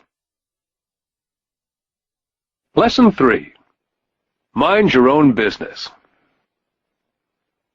In 1974, Ray Kroc, the founder of McDonald's, was asked to speak at the MBA class at the University of Texas at Austin. A dear friend of mine, Keith Cunningham, was a student in that MBA class. After a powerful and inspiring talk, the class adjourned, and the students asked Ray if he would join them at their favorite hangout to have a few beers. Ray graciously accepted. "What business am I in?" Ray asked, once the group had all their beers in hand. Everyone laughed, said Keith. Most of the MBA students thought Ray was just fooling around. No one answered, so Ray asked the question again. "What business do you think I'm in?" The students laughed again. And finally one brave soul yelled out, "Ray, who in the world does not know that you're in the hamburger business?" Ray chuckled. "That's what I thought you'd say." He paused, and then quickly said, "Ladies and gentlemen, I'm not in the hamburger business. My business is real estate." McDonald's today is the largest single owner of real estate in the world, owning even more than the Catholic Church. Today, McDonald's owns some of the most valuable intersections and street corners in America, as well as in other parts of the world. Keith said it was one of the most important lessons in his life. Today, Keith owns car washes, but his business is the real estate under those car washes. The previous chapter ended with a statement illustrating that most people work for everyone but themselves. They work first for the owners of the company, then for the government through taxes, and finally for the bank that owns their mortgage. As a young boy, we did not have a McDonald's nearby. Yet my rich dad was responsible for teaching Mike and me the same lesson that Ray Kroc talked about at the University of Texas. It is secret number 3 of the rich. The secret is, mind your own business. Financial struggle is often directly the result of people working all their life for someone else. Many people will have nothing at the end of their working days. Our current educational system focuses on preparing today's youth to get good jobs by developing scholastic skills. Their lives will revolve around their wages, or, as described earlier, their income column. And after developing scholastic skills, they go on to higher levels of schooling to enhance their professional abilities. They study to become engineers, scientists, cooks, police officers, artists, writers, and so on. These professional skills allow them to enter the workforce and work for money. There's a big difference between your profession and your business. Often I ask people, "What's your business?" And they will say, "Oh, I'm a banker." Then I ask them if they own the bank, and they usually respond, "No, I work there." In that instance, they've confused their profession with their business. Their profession may be a banker, but they still need their own business. Ray Kroc was clear on the difference between his profession and his business. His profession was always the same. He was a salesman. At one time he sold mixers for milkshakes, and soon thereafter he was selling hamburger franchises. But while his profession was selling hamburger franchises, his business was the accumulation of income-producing real estate. To become financially secure, a person needs to mind their own business. Your business revolves around your asset column, as opposed to your income column. As stated earlier, the number one rule is to know the difference between an asset and a liability, and to buy assets. The rich focus on their asset columns, while everyone else focuses on their income statements. That's why we hear so often, "I need a raise. If only I had a promotion. I'm going back to school to get more training so I can get a better job. I'm going to work overtime. Maybe I can get a second job. I'm quitting in 2 weeks. I found a job that pays more." In some circles, these are sensible ideas.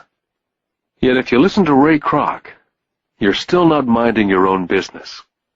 These ideas all still focus on the income column, and will only help a person become more financially secure if the additional money is used to purchase income-generating assets.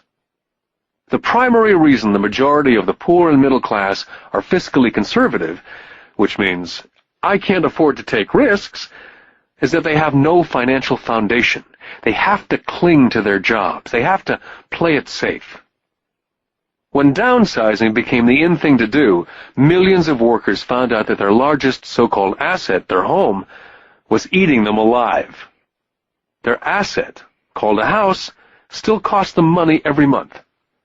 Their car, another asset, was eating them alive. The golf clubs in the garage that cost $1,000 were not worth $1,000 anymore. Without job security, they had nothing to fall back on. What they thought were assets could not help them survive in a time of financial crisis. So, many people have put themselves in deep financial trouble when they run short of income. To raise cash, they sell their assets. First, their personal assets can generally be sold for only a fraction of the value that's listed in their personal balance sheet. Or, if there's a gain on the sale of the assets, they're taxed on the gain. So again, the government takes its share of the gain, thus reducing the amount available to help them out of debt. That's why I say someone's net worth is often worth less than they think. Start minding your own business. Keep your daytime job, but start buying real assets, not liabilities or personal effects that have no real value once you get them home. A new car loses nearly 25% of the price you pay for it the moment you drive it off the lot. It's not a true asset, even if your banker lets you list it as one. My $400 new titanium driver was worth $150 the moment I teed off. For adults, keep your expenses low, reduce your liabilities, and diligently build a base of solid assets. For young people who've not yet left home, it's important for parents to teach them the difference between an asset and a liability. Get them to start building a solid asset column before they leave home, get married, buy a house, have kids, and get stuck in a risky financial position, clinging to a job and buying everything on credit. I see so many young couples who get married and trap themselves into a lifestyle that will not let them get out of debt for most of their working years. For most people, just as the last child leaves home, the parents realize they have not adequately prepared for retirement, and they begin to scramble to put some money away.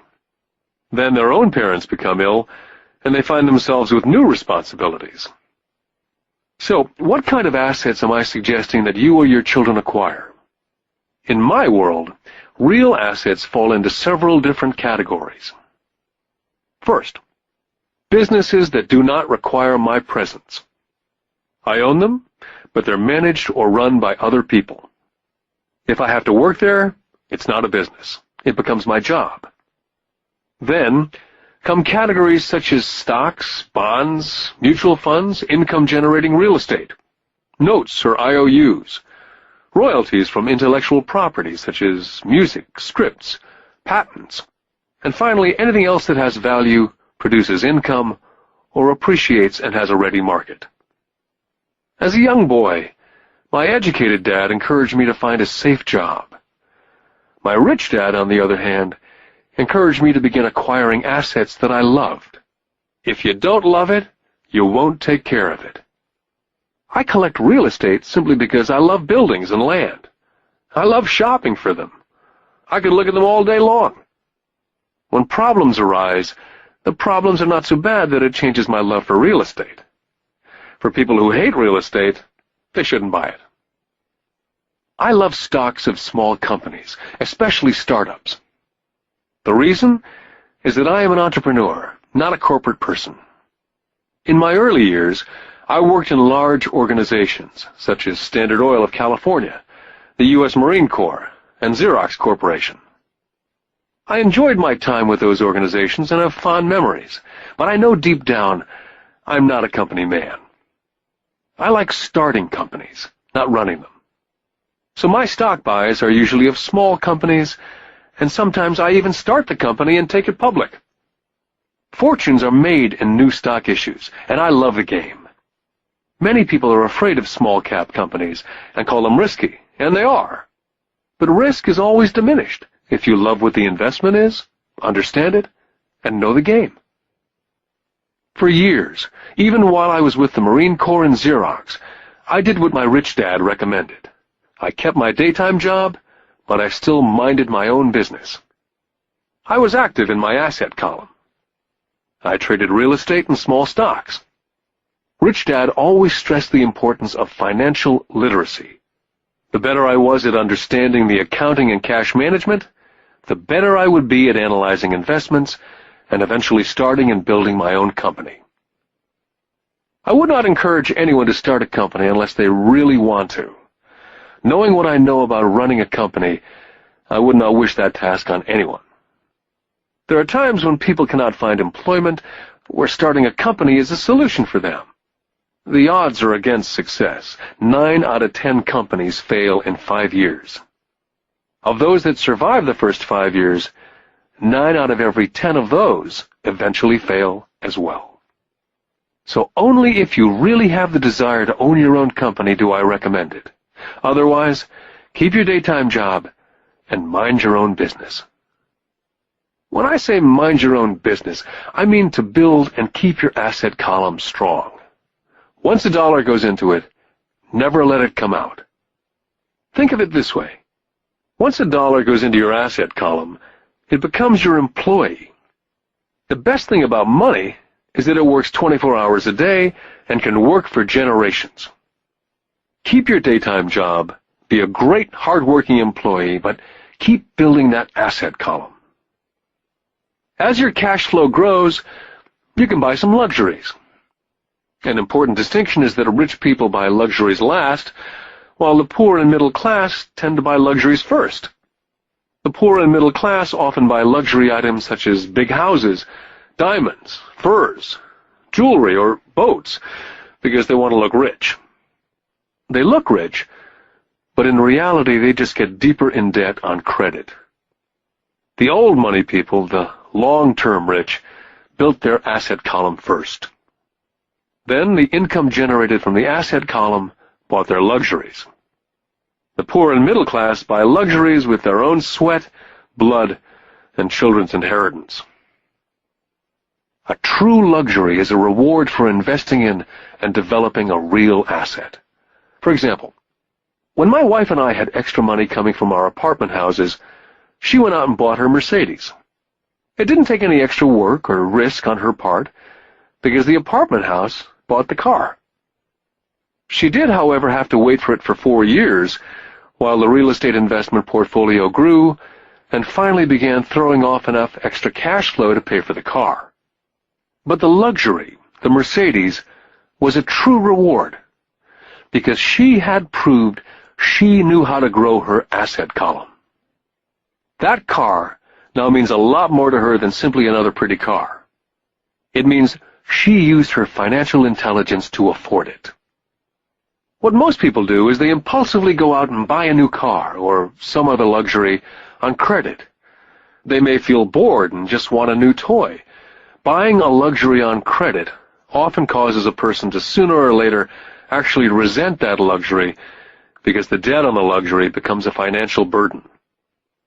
After you've taken the time and invested in and built your own business, you're now ready to add the magic touch, the biggest secret of the rich. The secret that puts the rich way ahead of the pack. The reward at the end of the road for diligently taking the time to mind your own business. Lesson 4. The history of taxes and the power of corporations. I remember in school being told the story of Robin Hood and his merry men. My school teacher thought it was a wonderful story of a romantic hero, a Kevin Costner type, who robbed from the rich and gave to the poor. My rich dad did not see Robin Hood as a hero. He called Robin Hood a crook. Robin Hood may be long gone, but his followers live on. How often I still hear people say, "Why don't the rich pay for it?" Or, "The rich should pay more in taxes and give it to the poor." It's this idea of Robin Hood, or taking from the rich to give to the poor, that has caused the most pain for the poor and the middle class. The reason the middle class is so heavily taxed is because of the Robin Hood ideal. The real reality is that the rich are not taxed. It's the middle class who pays for the poor, especially the educated upper-income middle class. Again, to understand fully how things happen, we need to look at the historical perspective. We need to look at the history of taxes. Although my highly educated dad was an expert on the history of education, my rich dad fashioned himself as an expert on the history of taxes. Rich Dad explained to Mike and me that in England and America originally, there were no taxes. Occasionally, there were temporary taxes levied in order to pay for wars. The king or the president would put the word out and ask everyone to chip in. Taxes were levied in Britain for the fight against Napoleon from 1799 to 1816. And in America, taxes were levied to pay for the Civil War from 1861 to 1865. In 1874, England made income tax a permanent levy on its citizens. In 1913, an income tax became permanent in the United States with the adoption of the 16th Amendment to the Constitution. What these historical dates fail to reveal is that both of these taxes were initially levied against only the rich. It was this point that Rich Dad wanted Mike and me to understand. He explained that the idea of taxes was made popular and accepted by the majority by telling the poor and the middle class that taxes were created only to punish the rich.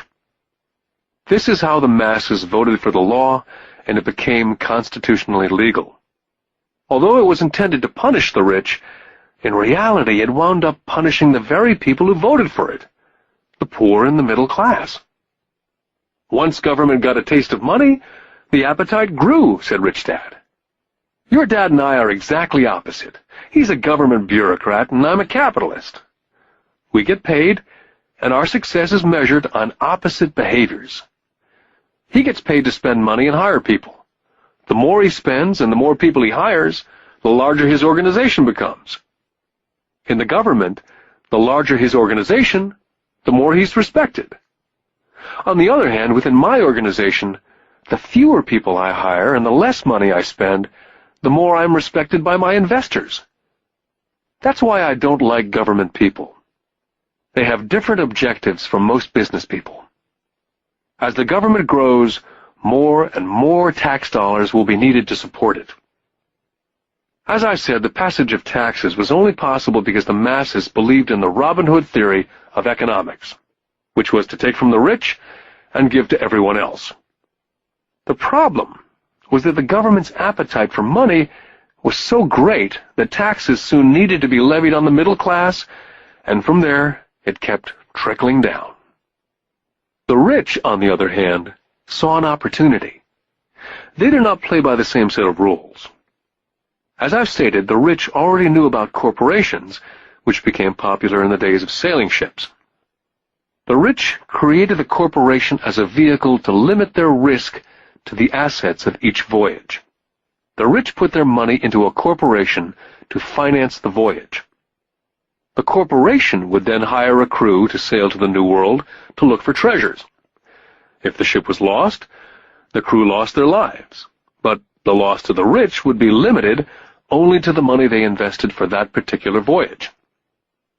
It's the knowledge of the power of the legal structure of the corporation that really gives the rich a vast advantage over the poor and the middle class. Having two fathers teaching me, one a socialist and the other a capitalist, I quickly began to realize that the philosophy of the capitalist made more financial sense to me. It seemed to me that the socialists ultimately penalized themselves due to their lack of financial education. No matter what the take-from-the-rich crowd came up with, the rich always found a way to outsmart them. That is how taxes were eventually levied on the middle class. The rich outsmarted the intellectuals solely because they understood the power of money, a subject not taught in schools. How did the rich outsmart the intellectuals? Once the take-from-the-rich tax was passed, cash started flowing into government coffers. Initially, people were happy. Money was handed out to government workers and the rich. It went to government workers in the form of jobs and pensions. It went to the rich via their factories receiving government contracts. The government became a large pool of money, but the problem was the fiscal management of that money. There really is no recirculation. In other words, the government policy, if you were a government bureaucrat, was to avoid having excess money. If you failed to spend your allotted funding, you risked losing it in the next budget. You'd certainly not be recognized for being efficient. Business people, on the other hand, are rewarded for having excess money and are recognized for their efficiency. As this cycle of growing government spending continued, the demand for money increased, and the tax the rich idea was now being adjusted to include lower income levels, down to the very people who voted it in, the poor and the middle class. True capitalists use their financial knowledge to simply find a way to escape. They headed back to the protection of a corporation. A corporation protects the rich. But what many people who've never formed a corporation do not know is that a corporation is not really a thing. A corporation is merely a file folder with some legal documents in it, sitting in some attorney's office registered with a state government agency. It's not a big building with the name of the corporation on it. It's not a factory or a group of people. A corporation is merely a legal document that creates a legal body without a soul. The wealth of the rich was once again protected. Once again, the use of corporations became popular once the permanent income laws were passed, because the income tax rate of the corporation was less than the individual income tax rates. In addition, as I said earlier, certain expenses could be paid with pre-tax dollars within the corporation. This war between the haves and the have-nots has been going on for hundreds of years. It's the take-from-the-rich crowd versus the rich. The battle is waged whenever and wherever laws are made. The battle will go on forever. The problem is, the people who lose are the uninformed, the ones who get up every day and diligently go to work and pay taxes. If they only understood the way the rich play the game, they could play it too. Then they would be on their way to their own financial independence. This is why I cringe every time I hear a parent advise their children to go to school so they can find a safe, secure job. An employee with a safe, secure job without financial aptitude has no escape. Average Americans today work 5 to 6 months for the government before they make enough to cover their taxes. In my opinion, that is a long time. The harder you work, the more you pay the government. That's why I believe that the idea of take from the rich backfired on the very people who voted it in. Every time people try to punish the rich don't simply comply, they react. They have the money, power, and intent to change things. They do not just sit there and voluntarily pay more taxes. They search for ways to minimize their tax burden. They hire smart attorneys and accountants and persuade politicians to change laws or create legal loopholes. They have the resources to effect change. The poor and the middle class do not have the same resources. They sit there and let the government's needles enter their arm and allow the blood donation to begin. Today, I'm constantly shocked at the number of people who pay more taxes or take fewer deductions simply because they are afraid of the government. And I do know how frightening and intimidating a government tax agent can be. I have had friends who have had their businesses shut down and destroyed, only to find out it was a mistake on the part of the government. I realize all that. But the price of working from January to mid-May is a high price to pay for that intimidation. My poor dad never fought back. My rich dad didn't either. He just played the game smarter, and he did it through corporations, the biggest secret of the rich. My highly educated dad always encouraged me to seek a good job with a strong corporation. He spoke of the virtues of working your way up the corporate ladder. He didn't understand that by relying solely on a paycheck from a corporate employer, I would be a docile cow ready for milking. When I told my rich dad of my father's advice, he only chuckled. "Why not own the ladder?" was all he said. As a young boy, I didn't understand what Rich Dad meant by owning my own corporation. It was an idea that seemed impossible and intimidating. Although I was excited by the idea, my youth would not let me envision the possibility that grown-ups would someday work for a company I would own. The point is, if not for my rich dad, I would have probably followed my educated dad's advice. It was merely the occasional reminder of my rich dad that kept the idea of owning my own corporation alive and kept me on a different path. By the time I was 15 or 16, I knew I was not going to continue down the path my educated dad was recommending. I did not know how I was going to do it, but I was determined not to head in the direction most of my classmates were heading. That decision changed my life. It was not until I was in my mid-20s that my rich dad's advice began to make more sense. I was just out of the Marine Corps and working for Xerox. I was making a lot of money, but every time I looked at my paycheck, I was always disappointed. The deductions were so large, and the more I worked, the greater the deductions. As I became more successful, my bosses talked about promotions and raises. It was flattering, but I could hear my rich dad asking me in my ear, "Who are you working for? Who are you making rich?"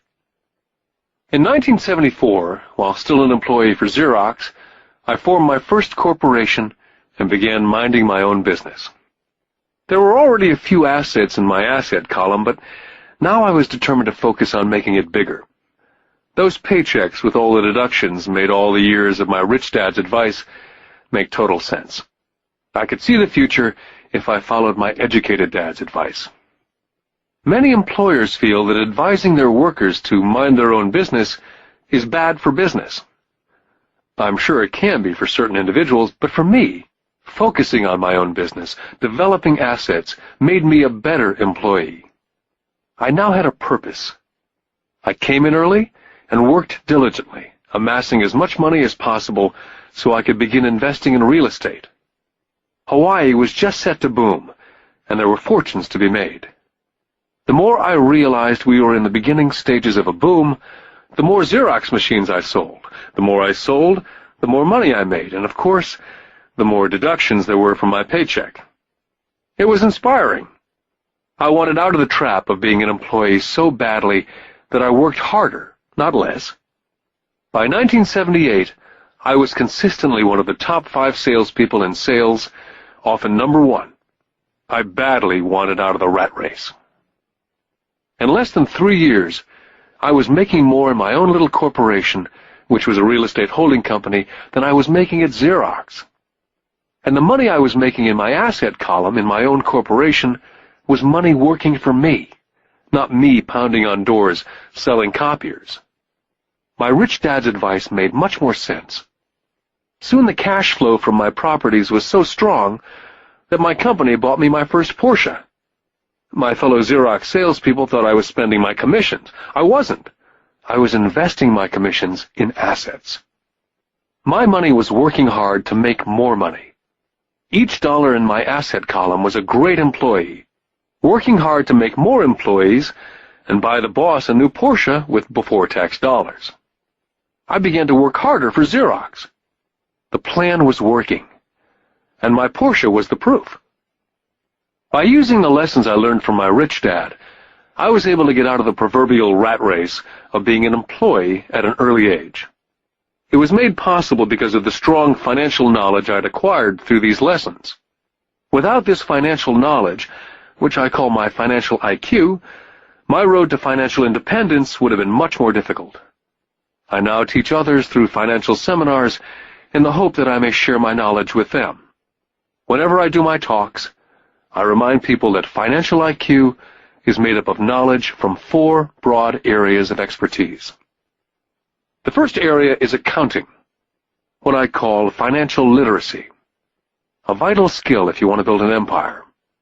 The more money you're responsible for, the more accuracy is required, or the house comes tumbling down.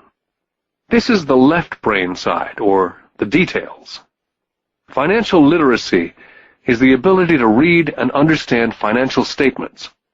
This ability allows you to identify the strengths and weaknesses of any business. The second is investing, what I call the science of making money. This involves strategies and formulas. This is the right brain side, or the creative side. Next, you must obtain expertise in understanding markets, the science of supply and demand.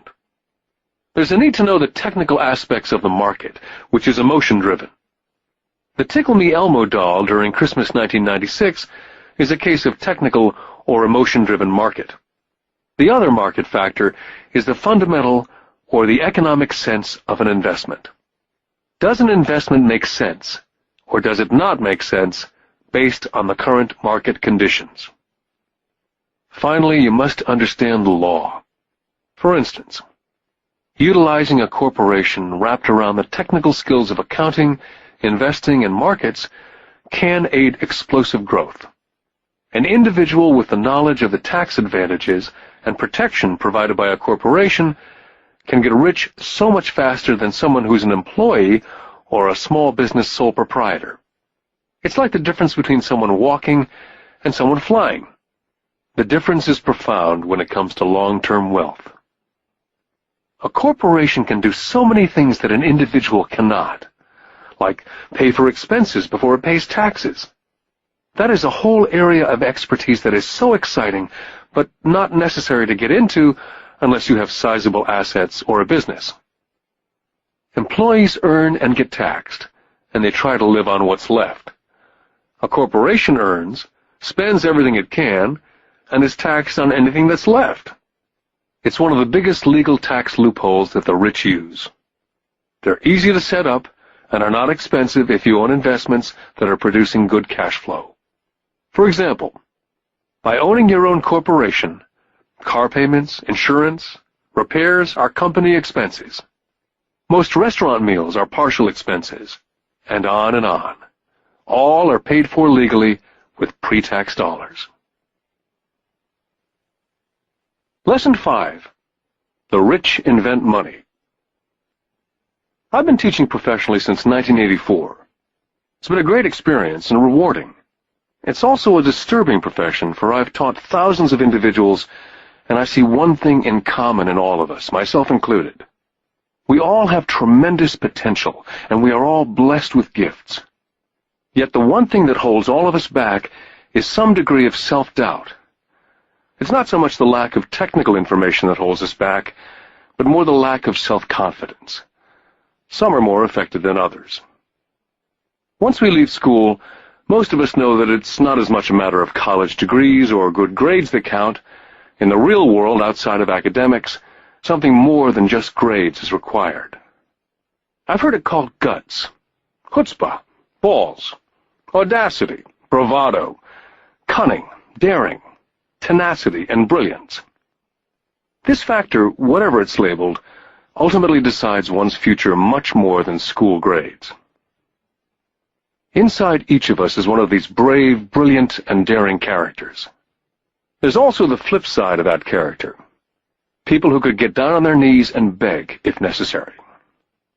After a year in Vietnam as a Marine Corps pilot, I intimately got to know both of those characters inside of me. One is not better than the other. Yet as a teacher, I recognized that it was excessive fear and self-doubt that were the greatest detractors of personal genius. It broke my heart to see students know the answers, yet lack the courage to act on the answer. Often in the real world, it's not the smart that get ahead, but the bold. In my personal experience, your financial genius requires both technical knowledge as well as courage.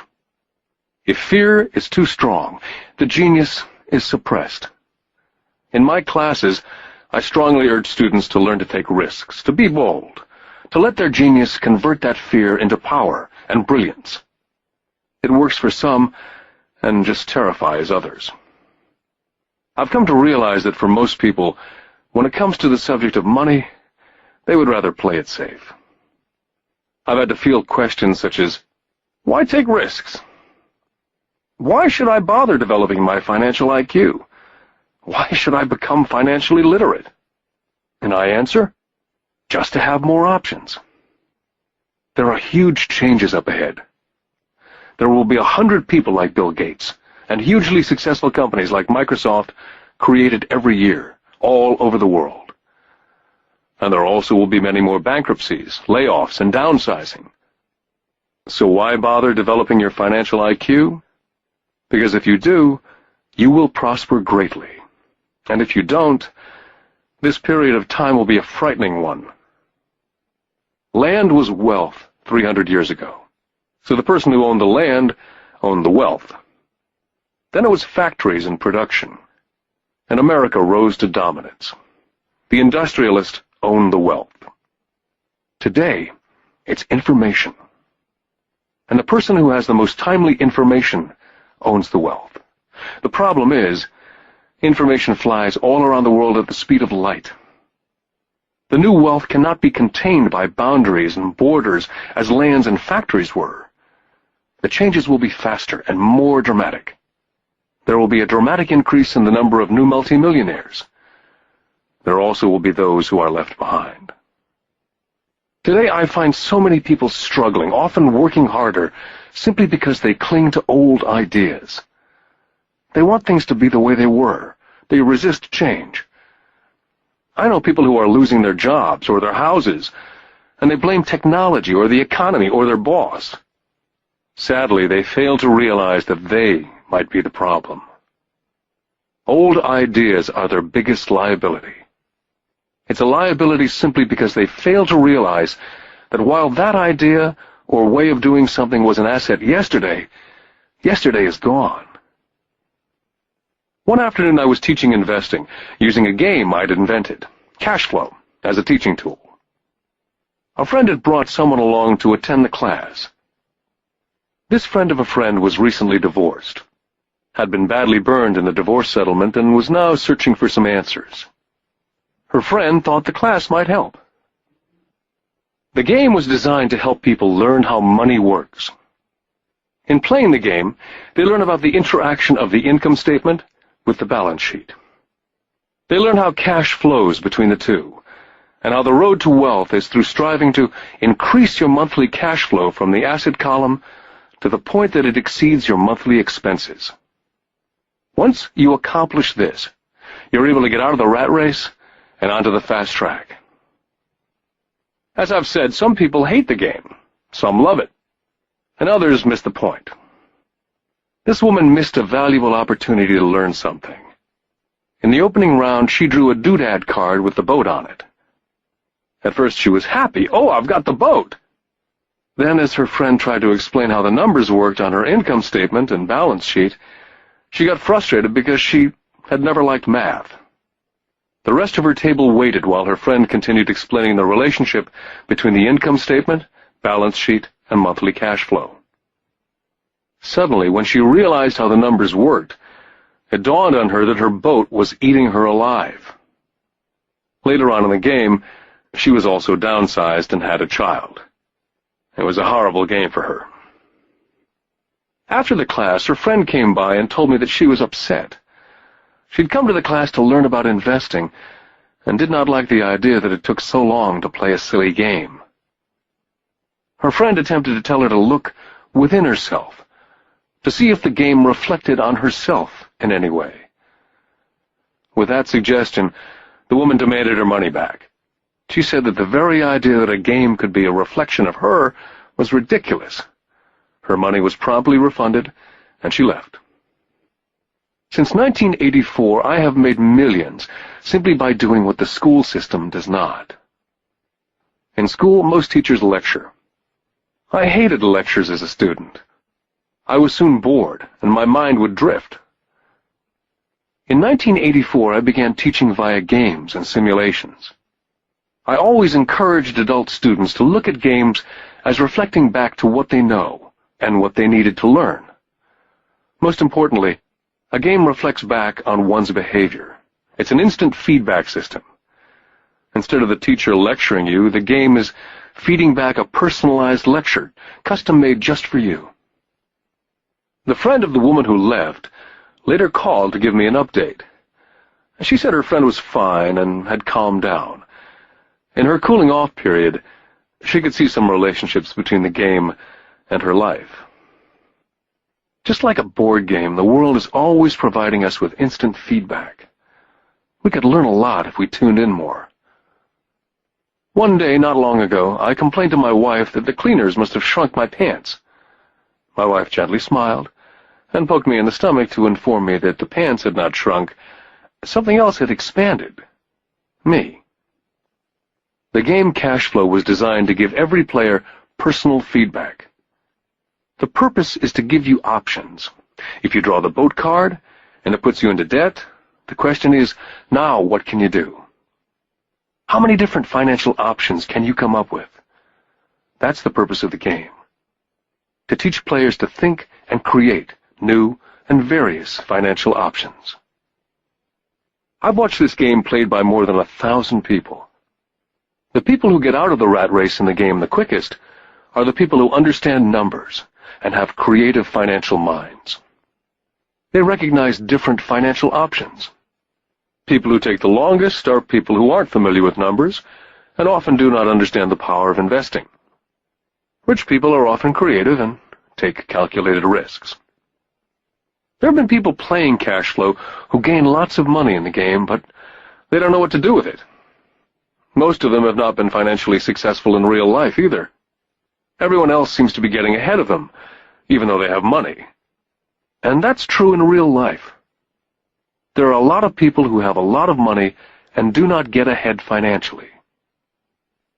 Limiting your options is the same as hanging on to old ideas. I have a friend from high school who now works at 3 jobs.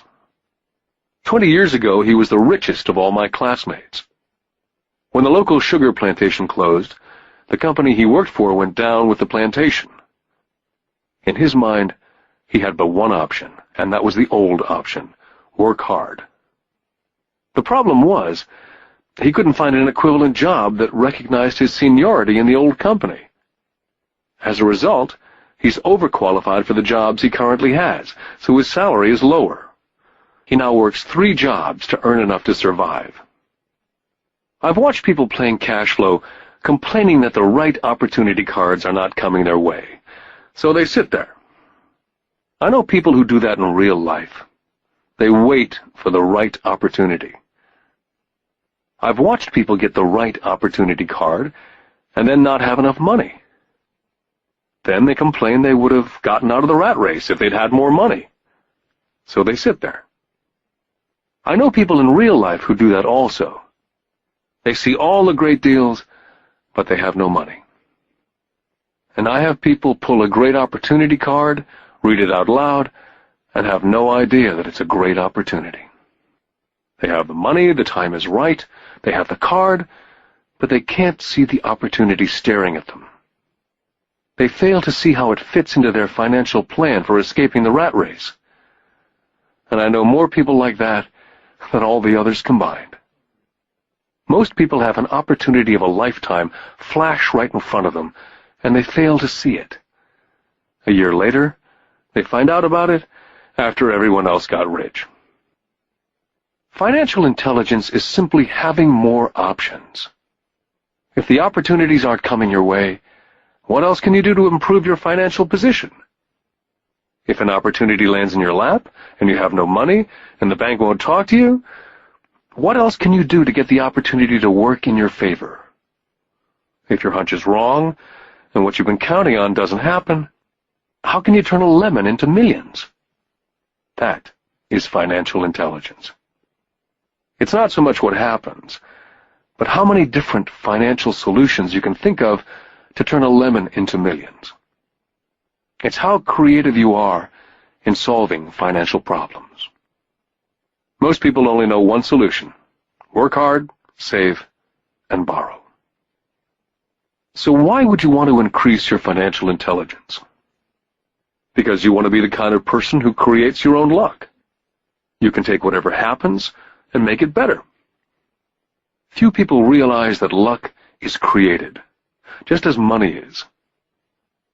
And if you want to be luckier and create money instead of working hard, then your financial intelligence is important. If you're the kind of person who's waiting for the right thing to happen, you might wait for a long time. It's like waiting for all the traffic lights to be green for 5 miles before starting the trip. As young boys, Mike and I were constantly told by my rich dad that money is not real. Rich Dad occasionally reminded us of how close we came to the secret of money on that first day we got together and began making money out of plaster of Paris. The poor and middle class work for money, he would say. The rich make money. The more real you think money is, the harder you will work for it. If you can grasp the idea that money is not real, you will grow richer faster. What is it? Was a question Mike and I often came back with. What is money if it's not real? What we agree it is, was all Rich Dad would say. The single most powerful asset we all have is our mind. If it's trained well, it can create enormous wealth in what seems to be an instant. I'll give you a simple example of creating money. In the early 1990s, the economy of Phoenix was horrible. I was watching the TV show Good Morning America when a financial planner came on and began forecasting doom and gloom. His advice was to save money. Put $100 away every month, he said, and in 40 years you will be a multimillionaire. Well, putting money away every month is a sound idea. It is one option, the option most people subscribe to. The problem is this. It blinds the person from what's really going on. They miss major opportunities for much more significant growth of their money. The world is passing them by. As I said, the economy was terrible at that time. For investors, this is the perfect market condition. A chunk of my money was in the stock market and in apartment houses. I was short of cash. Because everyone was giving stuff away, I was buying. I was not saving money, I was investing. My wife and I had more than $1 million in cash working in a market that was rising fast. It was the best opportunity to invest. The economy was terrible. I just could not pass up these small deals. Houses that were once $100,000 were now $75,000. But instead of shopping at the local real estate office, I began shopping at the bankruptcy attorney's office or the courthouse steps. In these shopping places, a $75,000 house could sometimes be bought for $20,000 or less. For $2,000, which was loaned to me from a friend for 90 days for $200, I gave an attorney a cashier's check as a down payment. While the acquisition was being processed, I ran an ad in the paper advertising a $75,000 house for only $60,000 and no money down. The phone rang hard and heavy. Prospective buyers were screened, and once the property was legally mine, all the prospective buyers were allowed to look at the house. It was a feeding frenzy. The house sold in a few minutes. I asked for a $2,500 processing fee, which they gladly handed over, and the escrow and title company took over from there. I returned the $2,000 to my friend with an additional $200. He was happy, the home buyer was happy, the attorney was happy, and I was happy. I'd sold a house for $60,000 that cost me $20,000. The $40,000 was created from money in my asset column in the form of a promissory note from the buyer. Total working time, 5 hours. During this depressed market, my wife and I were able to do 6 of these simple transactions in our spare time. While the bulk of our money was in larger properties in the stock market, we were able to create more than $190,000 in assets, notes at 10% interest, in those 6 buy, create, and sell transactions. That comes to approximately $19,000 a year income, much of it sheltered through our private corporation. Much of that $19,000 a year goes to pay for our company cars, gas, trips, insurance, dinners with clients, and other things. By the time the government gets a chance to tax that income, it's been spent on legally allowed pre-tax expenses. This was a simple example of how money is invented, created, and protected using financial intelligence. Ask yourself how long it would take to save $190,000. Would the bank pay you 10% interest on your money? And the note is good for 30 years. I hope they never pay me the $190,000. I have to pay a tax if they pay me the principal. And besides, $19,000 paid over 30 years is a little over $500,000 in income. The math is simple. You don't need algebra or calculus. I don't write much because the escrow company handles the legal transaction and the servicing of the payments. I have no roofs to fix or toilets to unplug because the owners do that. It's their house. Occasionally someone does not pay, and that's wonderful because there are late fees, or they move out and the property is sold again. The court system handles that. And it may not work in your area. The market conditions may be different, but the example illustrates how a simple financial process can create hundreds of thousands of dollars with little money and low risk. It's an example of money being only an agreement. Anyone with a high school education can do it. Yet most people won't. Most people listen to the standard advice of work hard and save money. For about 30 hours of work, approximately $190,000 was created in the asset column, and no taxes were paid. Now you may understand why I silently shake my head when I hear parents say, "My child is doing well in school and receiving a good education." It may be good, but is it adequate? I know the above investment strategy is a small one. It's used to illustrate how small can grow into big. My success reflects the importance of a strong financial foundation, which starts with strong financial education. Financial intelligence is made up of these 4 main technical skills. Number 1, financial literacy, the ability to read numbers. Number 2, investment strategies, the science of making money. Number 3, the market, supply and demand. Alexander Graham Bell gave the market what it wanted, and AT&T was born. So did Bill Gates. A $75,000 house offered for $60,000 that cost $20,000 was also the result of seizing an opportunity created by the market. Somebody was buying and someone was selling. Number 4, the law. The awareness of accounting, corporate, state, and national rules and regulations. I recommend playing within the rules. It's this basic foundation, or the combination of these skills, that's needed to be successful in the pursuit of wealth. Whether it be through the buying of small homes, large apartments, companies, stocks, bonds, mutual funds, precious metals, baseball cards, or the like. Personally, I use 2 main vehicles to achieve financial growth: real estate and small stocks. I use real estate as my foundation. Day in and day out, my properties provide cash flow and occasional spurts of growth in value. The small-cap stocks are used for fast growth. I do not recommend anything that I do. The examples are just that, examples. If the opportunity is too complex, and I do not understand the investment, I don't do it. Simple math and common sense is all that's needed to do well financially.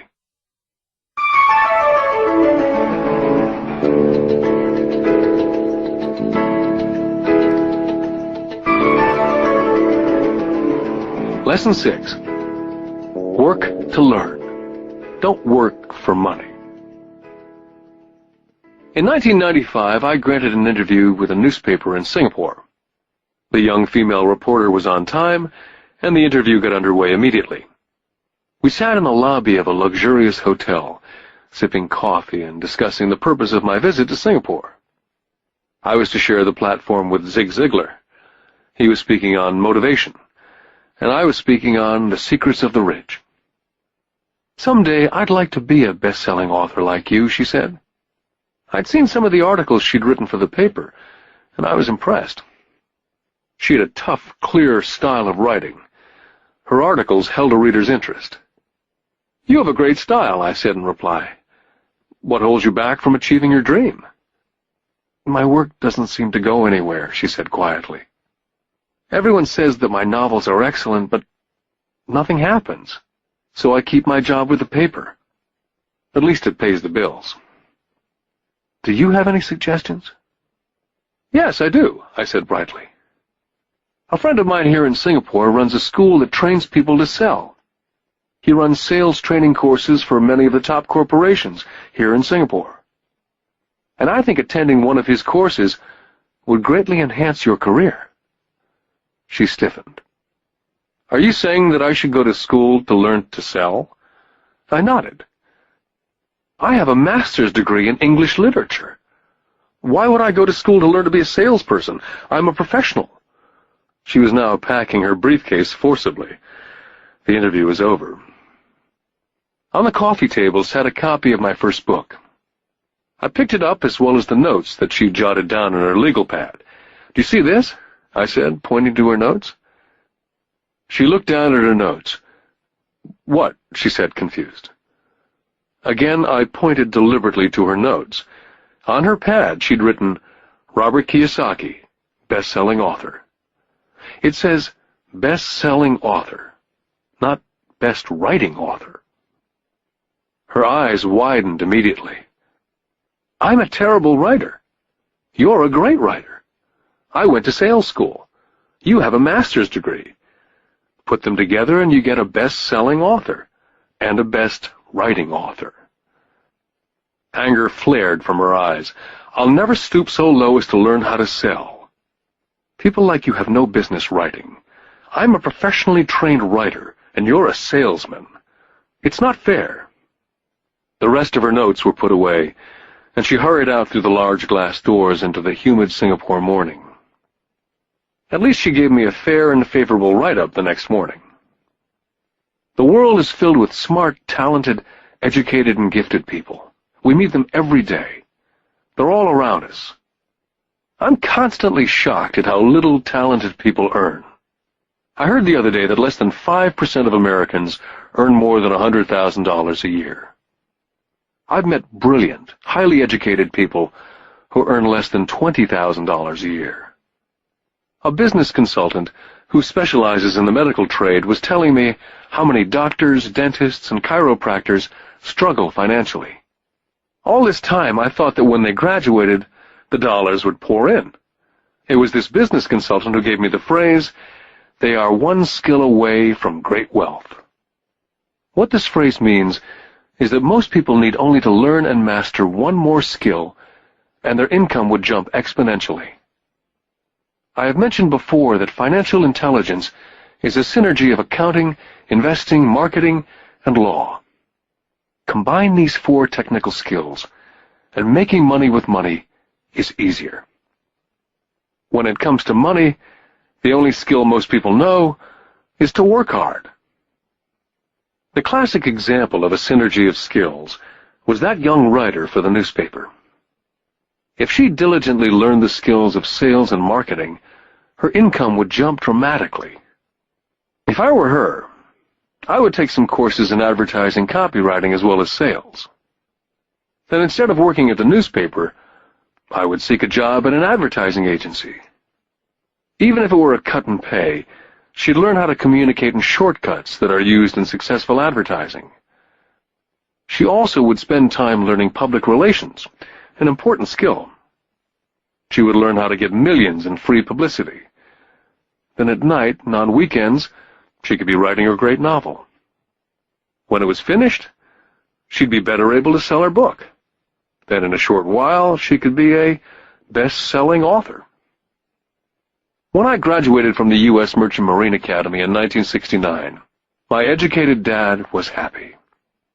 Standard Oil of California had hired me for its oil tanker fleet. I was a third mate, and the pay was low compared with my classmates, but it was okay for a first real job after college.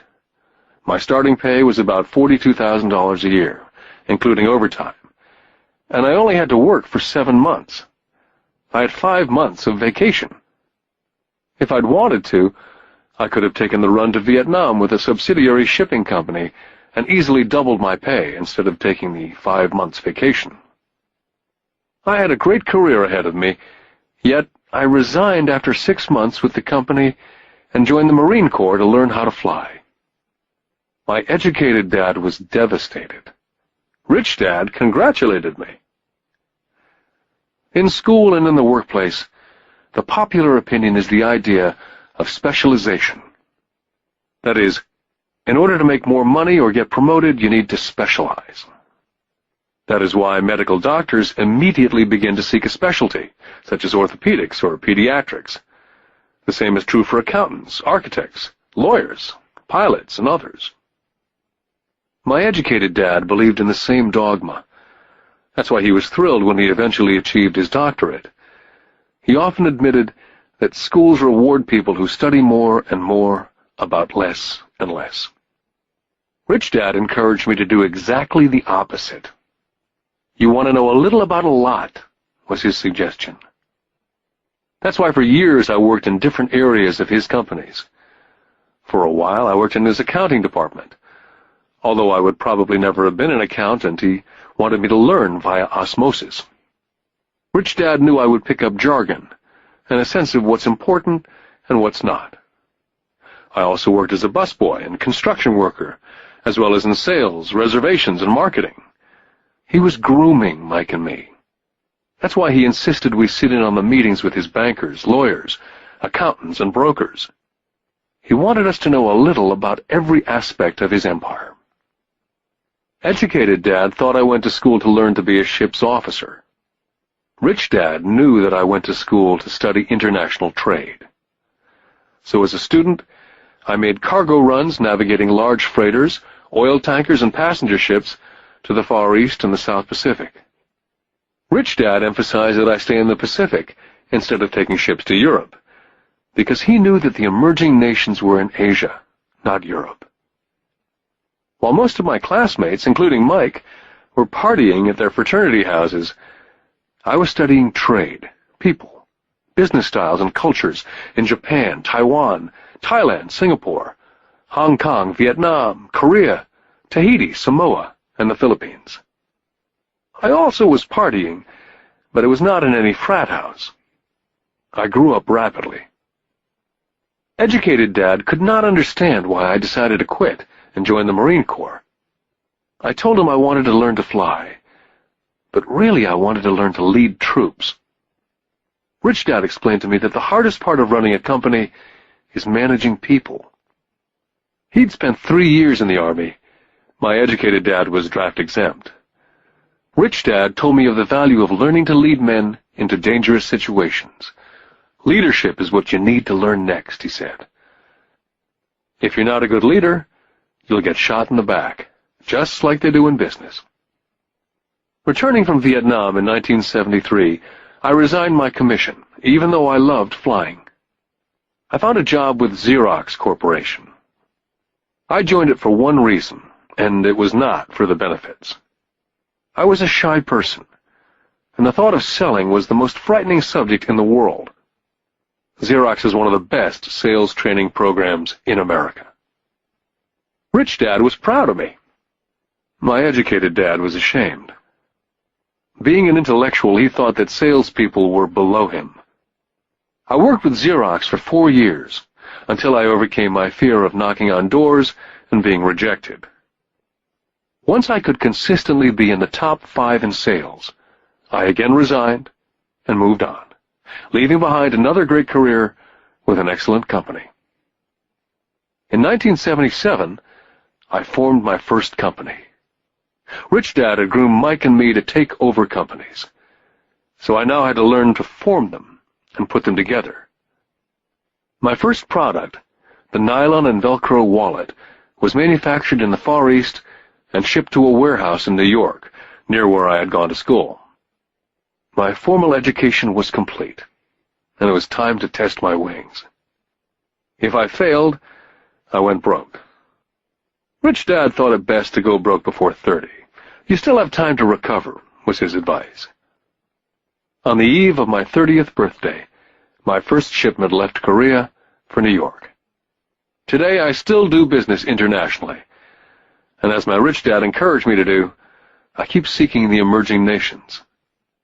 Today my investment company invests in South America, Asia, Norway, and Russia. There's an old cliché that goes, JOB is an acronym for just over broke. And unfortunately, I would say that the saying applies to millions of people.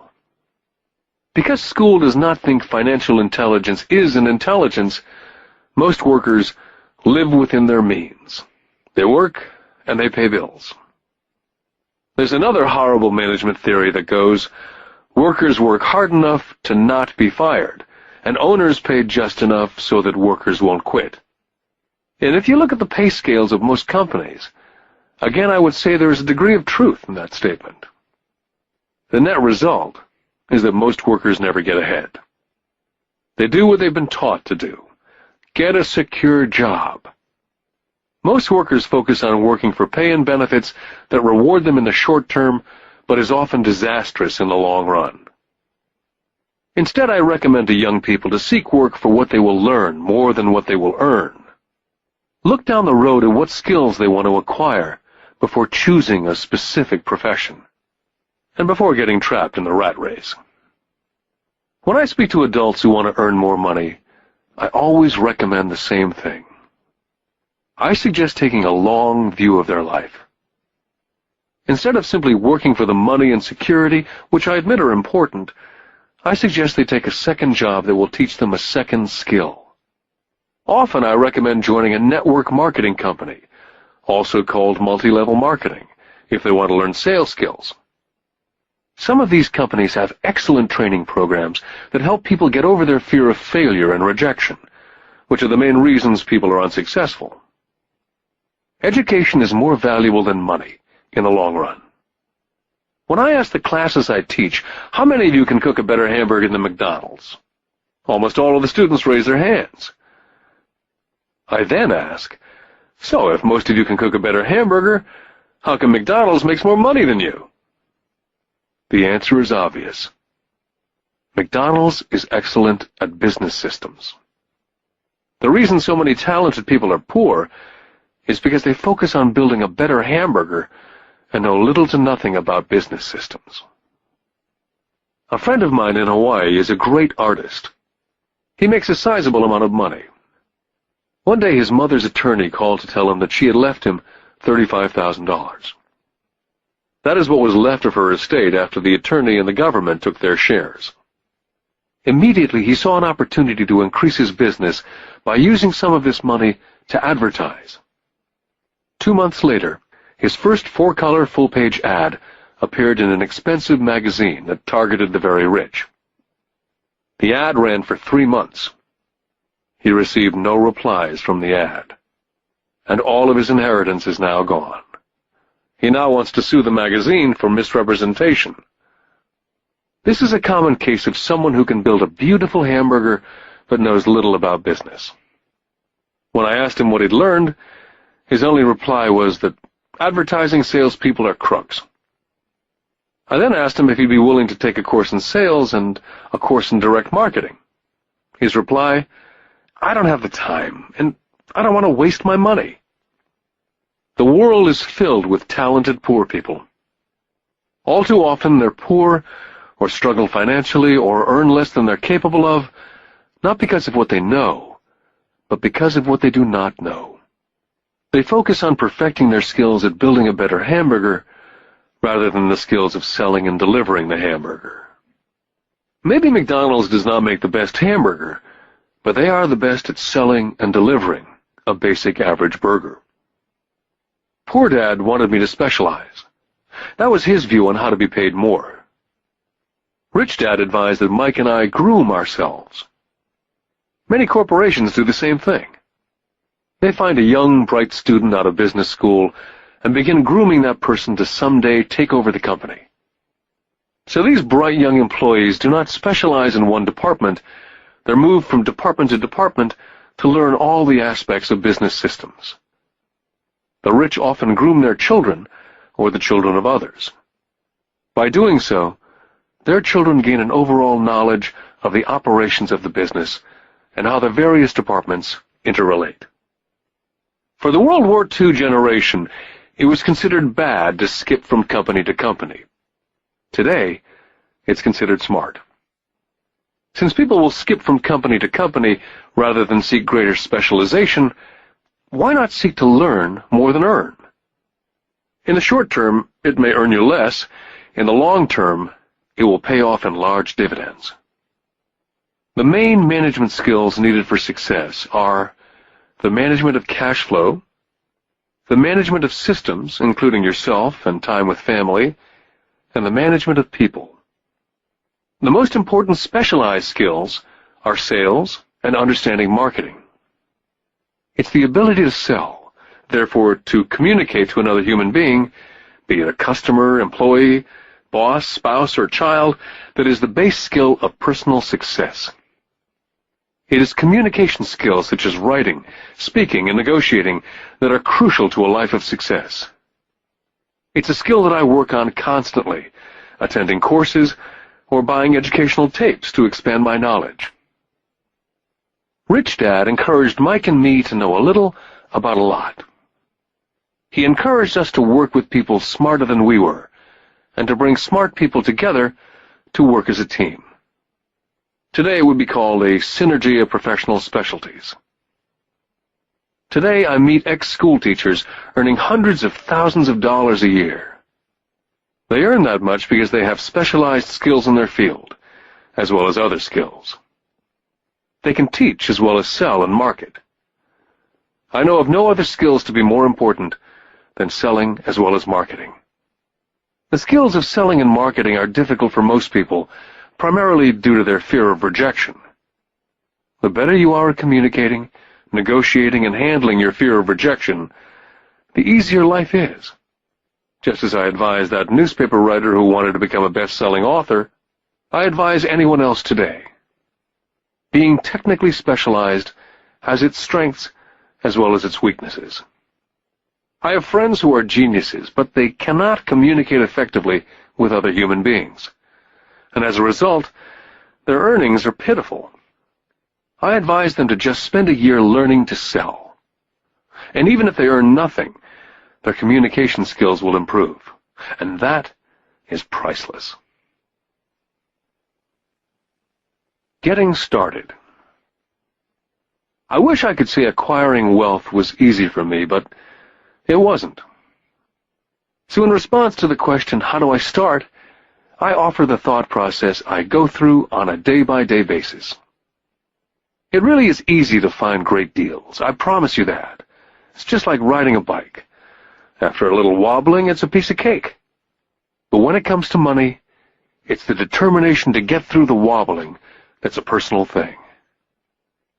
To find million-dollar deals of a lifetime requires us to call on our financial genius. I believe that each of us has a financial genius within us. The problem is, our financial genius lies asleep, waiting to be called upon. It lies asleep because our culture has educated us into believing that the love of money is the root of all evil. It's encouraged us to learn a profession so we can work for money, but failed to teach us how to have money work for us. It taught us not to worry about our financial future. Our company or the government would take care of us when our working days are over. However, it's our children, educated in the same school system, who will end up paying for it. The message is still to work hard, earn money, and spend it. And when we run short, we can always borrow more. Unfortunately, 90% of the Western world subscribes to the above dogma simply because it's easier to find a job and work for money. If you're not one of the masses, I offer you the following 10 steps to awaken your financial genius. I simply offer you the steps I have personally followed. If you want to follow some of them, great. If you don't, make up your own. Your financial genius is smart enough to develop its own list. Step number 1. I need a reason greater than reality. If you ask most people if they would like to be rich or financially free, they would say yes. But then reality sets in. The road seems too long with too many hills to climb. It's easier just to work for money and hand the excess over to your broker. A reason, or a purpose, is a combination of wants and don't wants. When people ask me what my reason for wanting to be rich is, it's a combination of deep emotional wants and don't wants. I will list a few. First, the don't wants, for they create the wants. I don't want to work all my life. I don't want what my parents aspired for, which was job security and a house in the suburbs. I don't like being an employee. Now the wants. I want to be free to travel the world and live in a lifestyle I love. I want to be young when I do this. I want to simply be free. I want control over my time and my life. I want money to work for me. Those are deep-seated emotional reasons. What are yours? As I said, I wish I could say it was easy. It wasn't. But it wasn't hard either. But without a strong reason or purpose, anything in life is hard. Step number 2. I choose daily. The power of choice. That is the main reason people want to live in a free country. We want the power to choose. Financially, with every dollar we get in our hands, we hold the power to choose our future to be rich, poor, or middle class. Our spending habits reflect who we are. Poor people simply have poor spending habits. Most people choose not to be rich. For 90% of the population, being rich is too much of a hassle. So they invent sayings that go, I'm not interested in money, or I'll never be rich, or I don't have to worry, I'm still young, or when I make some money, then I'll think about my future, or my husband, wife handles the finances. The problem with those statements is they rob the person who chooses to think such thoughts of two things. One is time, which is your most precious asset, and 2 is learning. Just because you have no money, it shouldn't be an excuse to not learn. But that is a choice we all make daily, the choice of what we do with our time, our money, and what we put in our heads. That is the power of choice. All of us have choice. I just choose to be rich, and I make that choice every day. Step number 3. Choose friends carefully. First of all, I do not choose my friends by their financial statements. I have friends who have actually taken the vow of poverty, as well as friends who earn millions every year. The point is, I learn from all of them, and I consciously make the effort to learn from them. But there's one distinction that I'd like to point out. I've noticed that my friends with money talk about money, and I do not mean brag. They're interested in the subject, so I learn from them and they learn from me. My friends whom I know are in dire straits financially do not like talking about money, business, or investing. They often think it rude. So I also learn from my friends who struggle financially. I find out what not to do. Step number 4. Master a formula and then learn a new one. In order to make bread, Every baker follows a recipe, even if it's only held in their head. The same is true for making money. That's why money is often called dough. When it comes to money, the masses generally have one basic formula they learned in school, and that is work for money. The formula I see that is predominant in the world is that every day millions of people get up and go to work, earn money, pay bills, balance checkbooks, buy some mutual funds, and go back to work. That is the basic formula or recipe. If you're tired of what you're doing or you're not making enough, it's simply a case of changing the formula via which you make money. Years ago, when I was 26, I took a weekend class called How to Buy Real Estate Foreclosures. I learned a formula. The next trick was to have the discipline to actually put into action what I had learned. That is where most people stop. For 3 years while working for Xerox, I spent my spare time learning to master the art of buying foreclosures. I've made several $1 million using that formula, but today it's too slow, and too many other people are doing it. So after I mastered that formula, I went in search of other formulas. For many of the classes, I did not use the information I learned directly, but I always learned something new. Step number 5. Pay yourself first. The power of self-discipline. If you cannot get control of yourself, do not try to get rich. You might first want to join the Marine Corps or some religious order, so you can get control of yourself. It makes no sense to invest, make money, and blow it. It's the lack of self-discipline that causes most lottery winners to go broke soon after winning millions. It's the lack of self-discipline that causes people who get a raise to immediately go out and buy a new car or take a cruise. It's difficult to say which of the 10 steps is the most important. But of all the steps, this step is probably the most difficult to master if it's not already a part of your makeup. I would venture to say that it's the lack of personal self-discipline that is the number one delineating factor between the rich, poor, and middle class. I do not take the saying, pay yourself first, lightly. The Richest Man in Babylon by George Clason is where the statement, pay yourself first, comes from. Millions of copies have been sold. But while millions of people freely repeat that powerful statement, few follow the advice. For those who do follow it, their financial statement, income statement, and balance sheet shows income flowing into assets and assets supplying income. Each month, these people allocate money to their asset column before they pay their monthly expenses. Although millions of people have read Clason's book and understand the words pay yourself first, in reality they pay themselves last. Now I can hear the howls from those of you who sincerely believe in paying your bills first. And I can hear all the responsible people who pay their bills on time. I'm not saying be irresponsible and not pay your bills. All I'm saying is do what the program says, which is pay yourself first. The reason I don't have high credit card debt and doodad debt is because I want to pay myself first. Although I pay my bills last, I am financially astute enough to not get into a tough financial situation. To ensure paying yourself first, don't get into large debt positions that you have to pay for.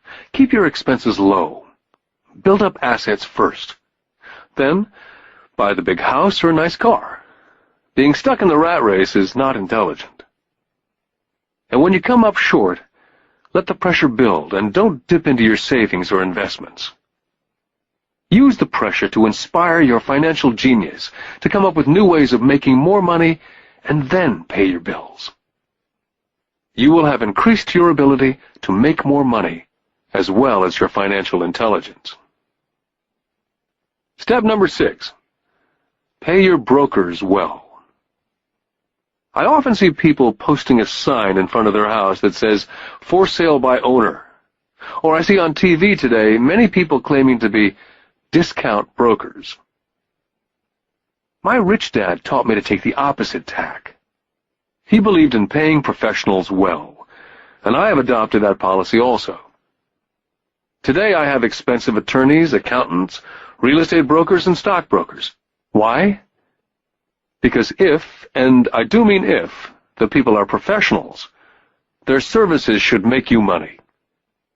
And the more money they make, the more money I make. We live in an information age. Information is priceless. A good broker should provide you with information as well as take the time to educate you as to its meaning. Step number 7. Be an Indian giver. This is the power of getting something for nothing. When the first white settlers came to America, they were taken aback by a cultural practice some American Indians had. For example, if a settler was cold, the Indian would give the person a blanket. Mistaking it for a gift, the settler was often offended when the Indian asked for it back. The Indians also got upset when they realized the settlers did not want to give it back. That is where the term Indian giver came from. A simple cultural misunderstanding. In the world of the asset column, being an Indian giver is vital to wealth. The sophisticated investor's first question is, how fast do I get my money back? They also want to know what they get for free, also called a piece of the action. That is why the ROI, or return of and on investment, is so important. Frequently my broker will call me and recommend I move a sizable amount of money into the stock of a company that he feels is just about to make a move that will add value to the stock, like announcing a new product. I will move my money in for a week to a month while the stock moves up. Then I pull my initial dollar amount out and stop worrying about the fluctuations of the market, because my initial money is back and ready to work on another asset. So my money goes in, and then it comes out, and I own an asset that was technically free. Step number 8. Assets buy luxuries. As I said in the section, Pay Yourself First, if a person cannot master the power of self-discipline, it's best not to try to get rich. For while the process of developing cash flow from an asset column in theory is easy, it's the mental fortitude of directing money that's hard. Due to external temptations, it's much easier in today's consumer world to simply blow it out of the expense column. Because of weak mental fortitude, that money flows into the paths of least resistance. That is the cause of poverty and financial struggle. I love my luxuries as much as anyone else. The difference is, some people buy their luxuries on credit. It's the keep up with the Joneses trap. I use the income from my assets to buy my luxuries.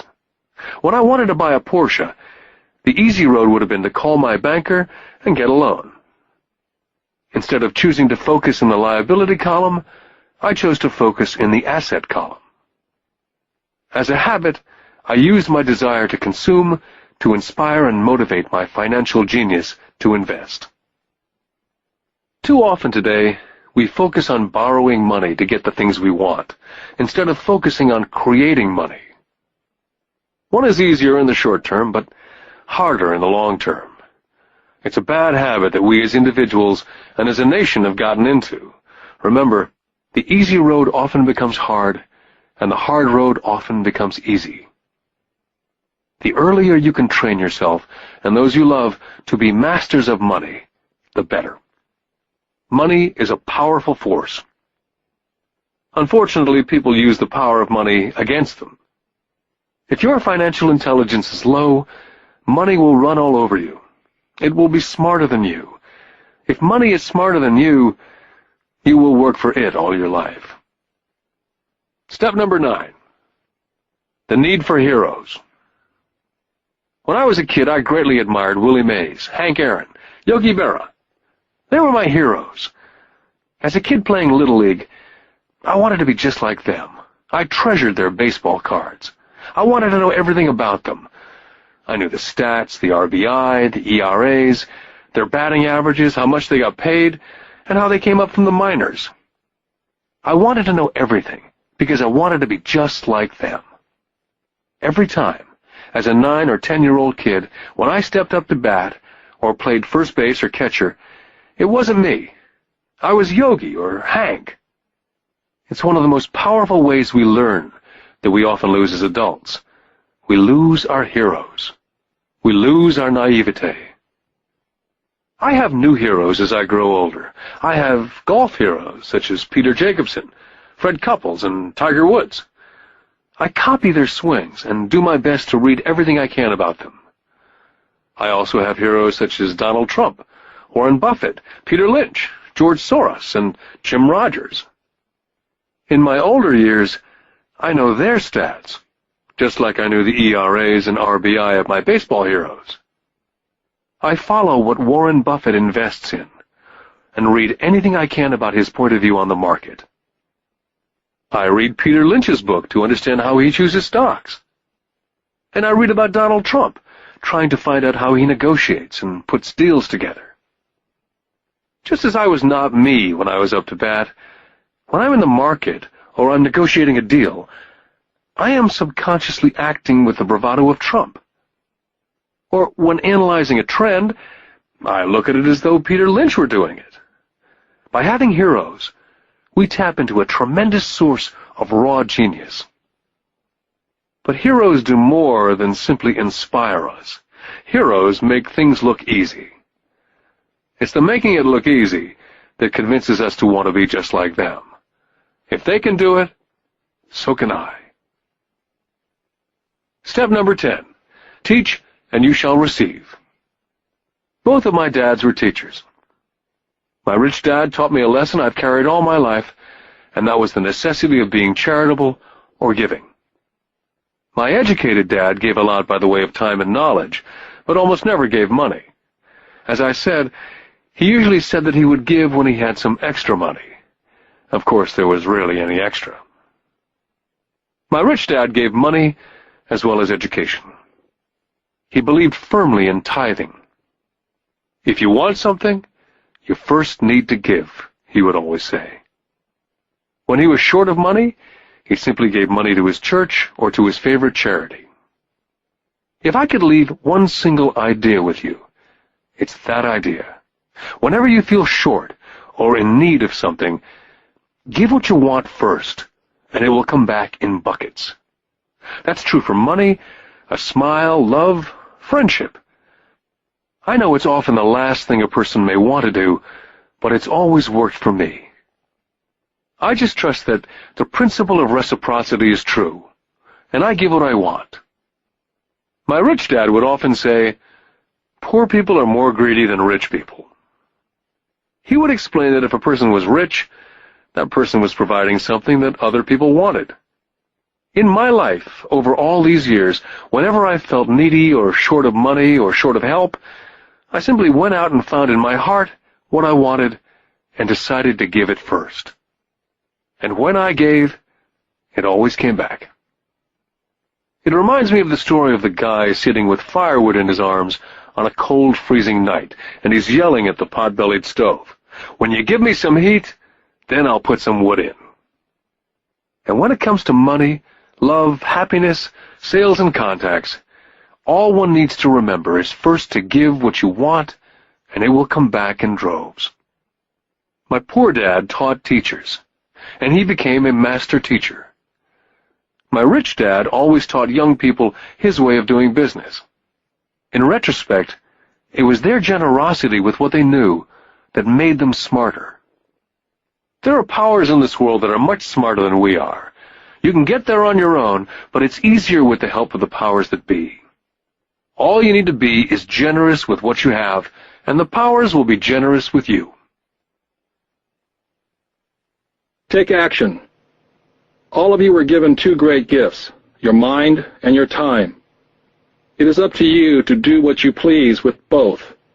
With each dollar bill that enters your hand, you and only you have the power to determine your destiny. Spend it foolishly, you choose to be poor. Spend it on liabilities, you join the middle class.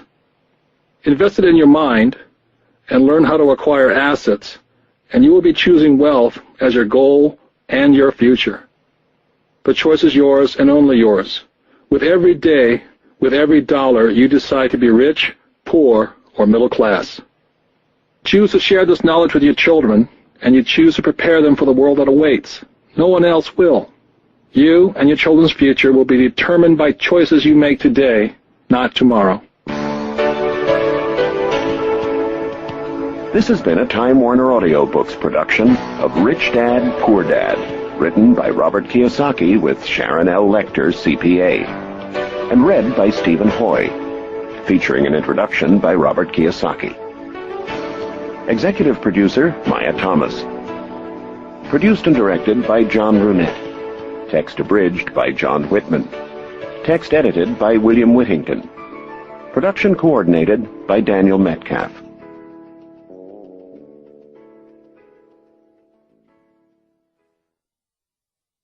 Audible hopes you have enjoyed this program.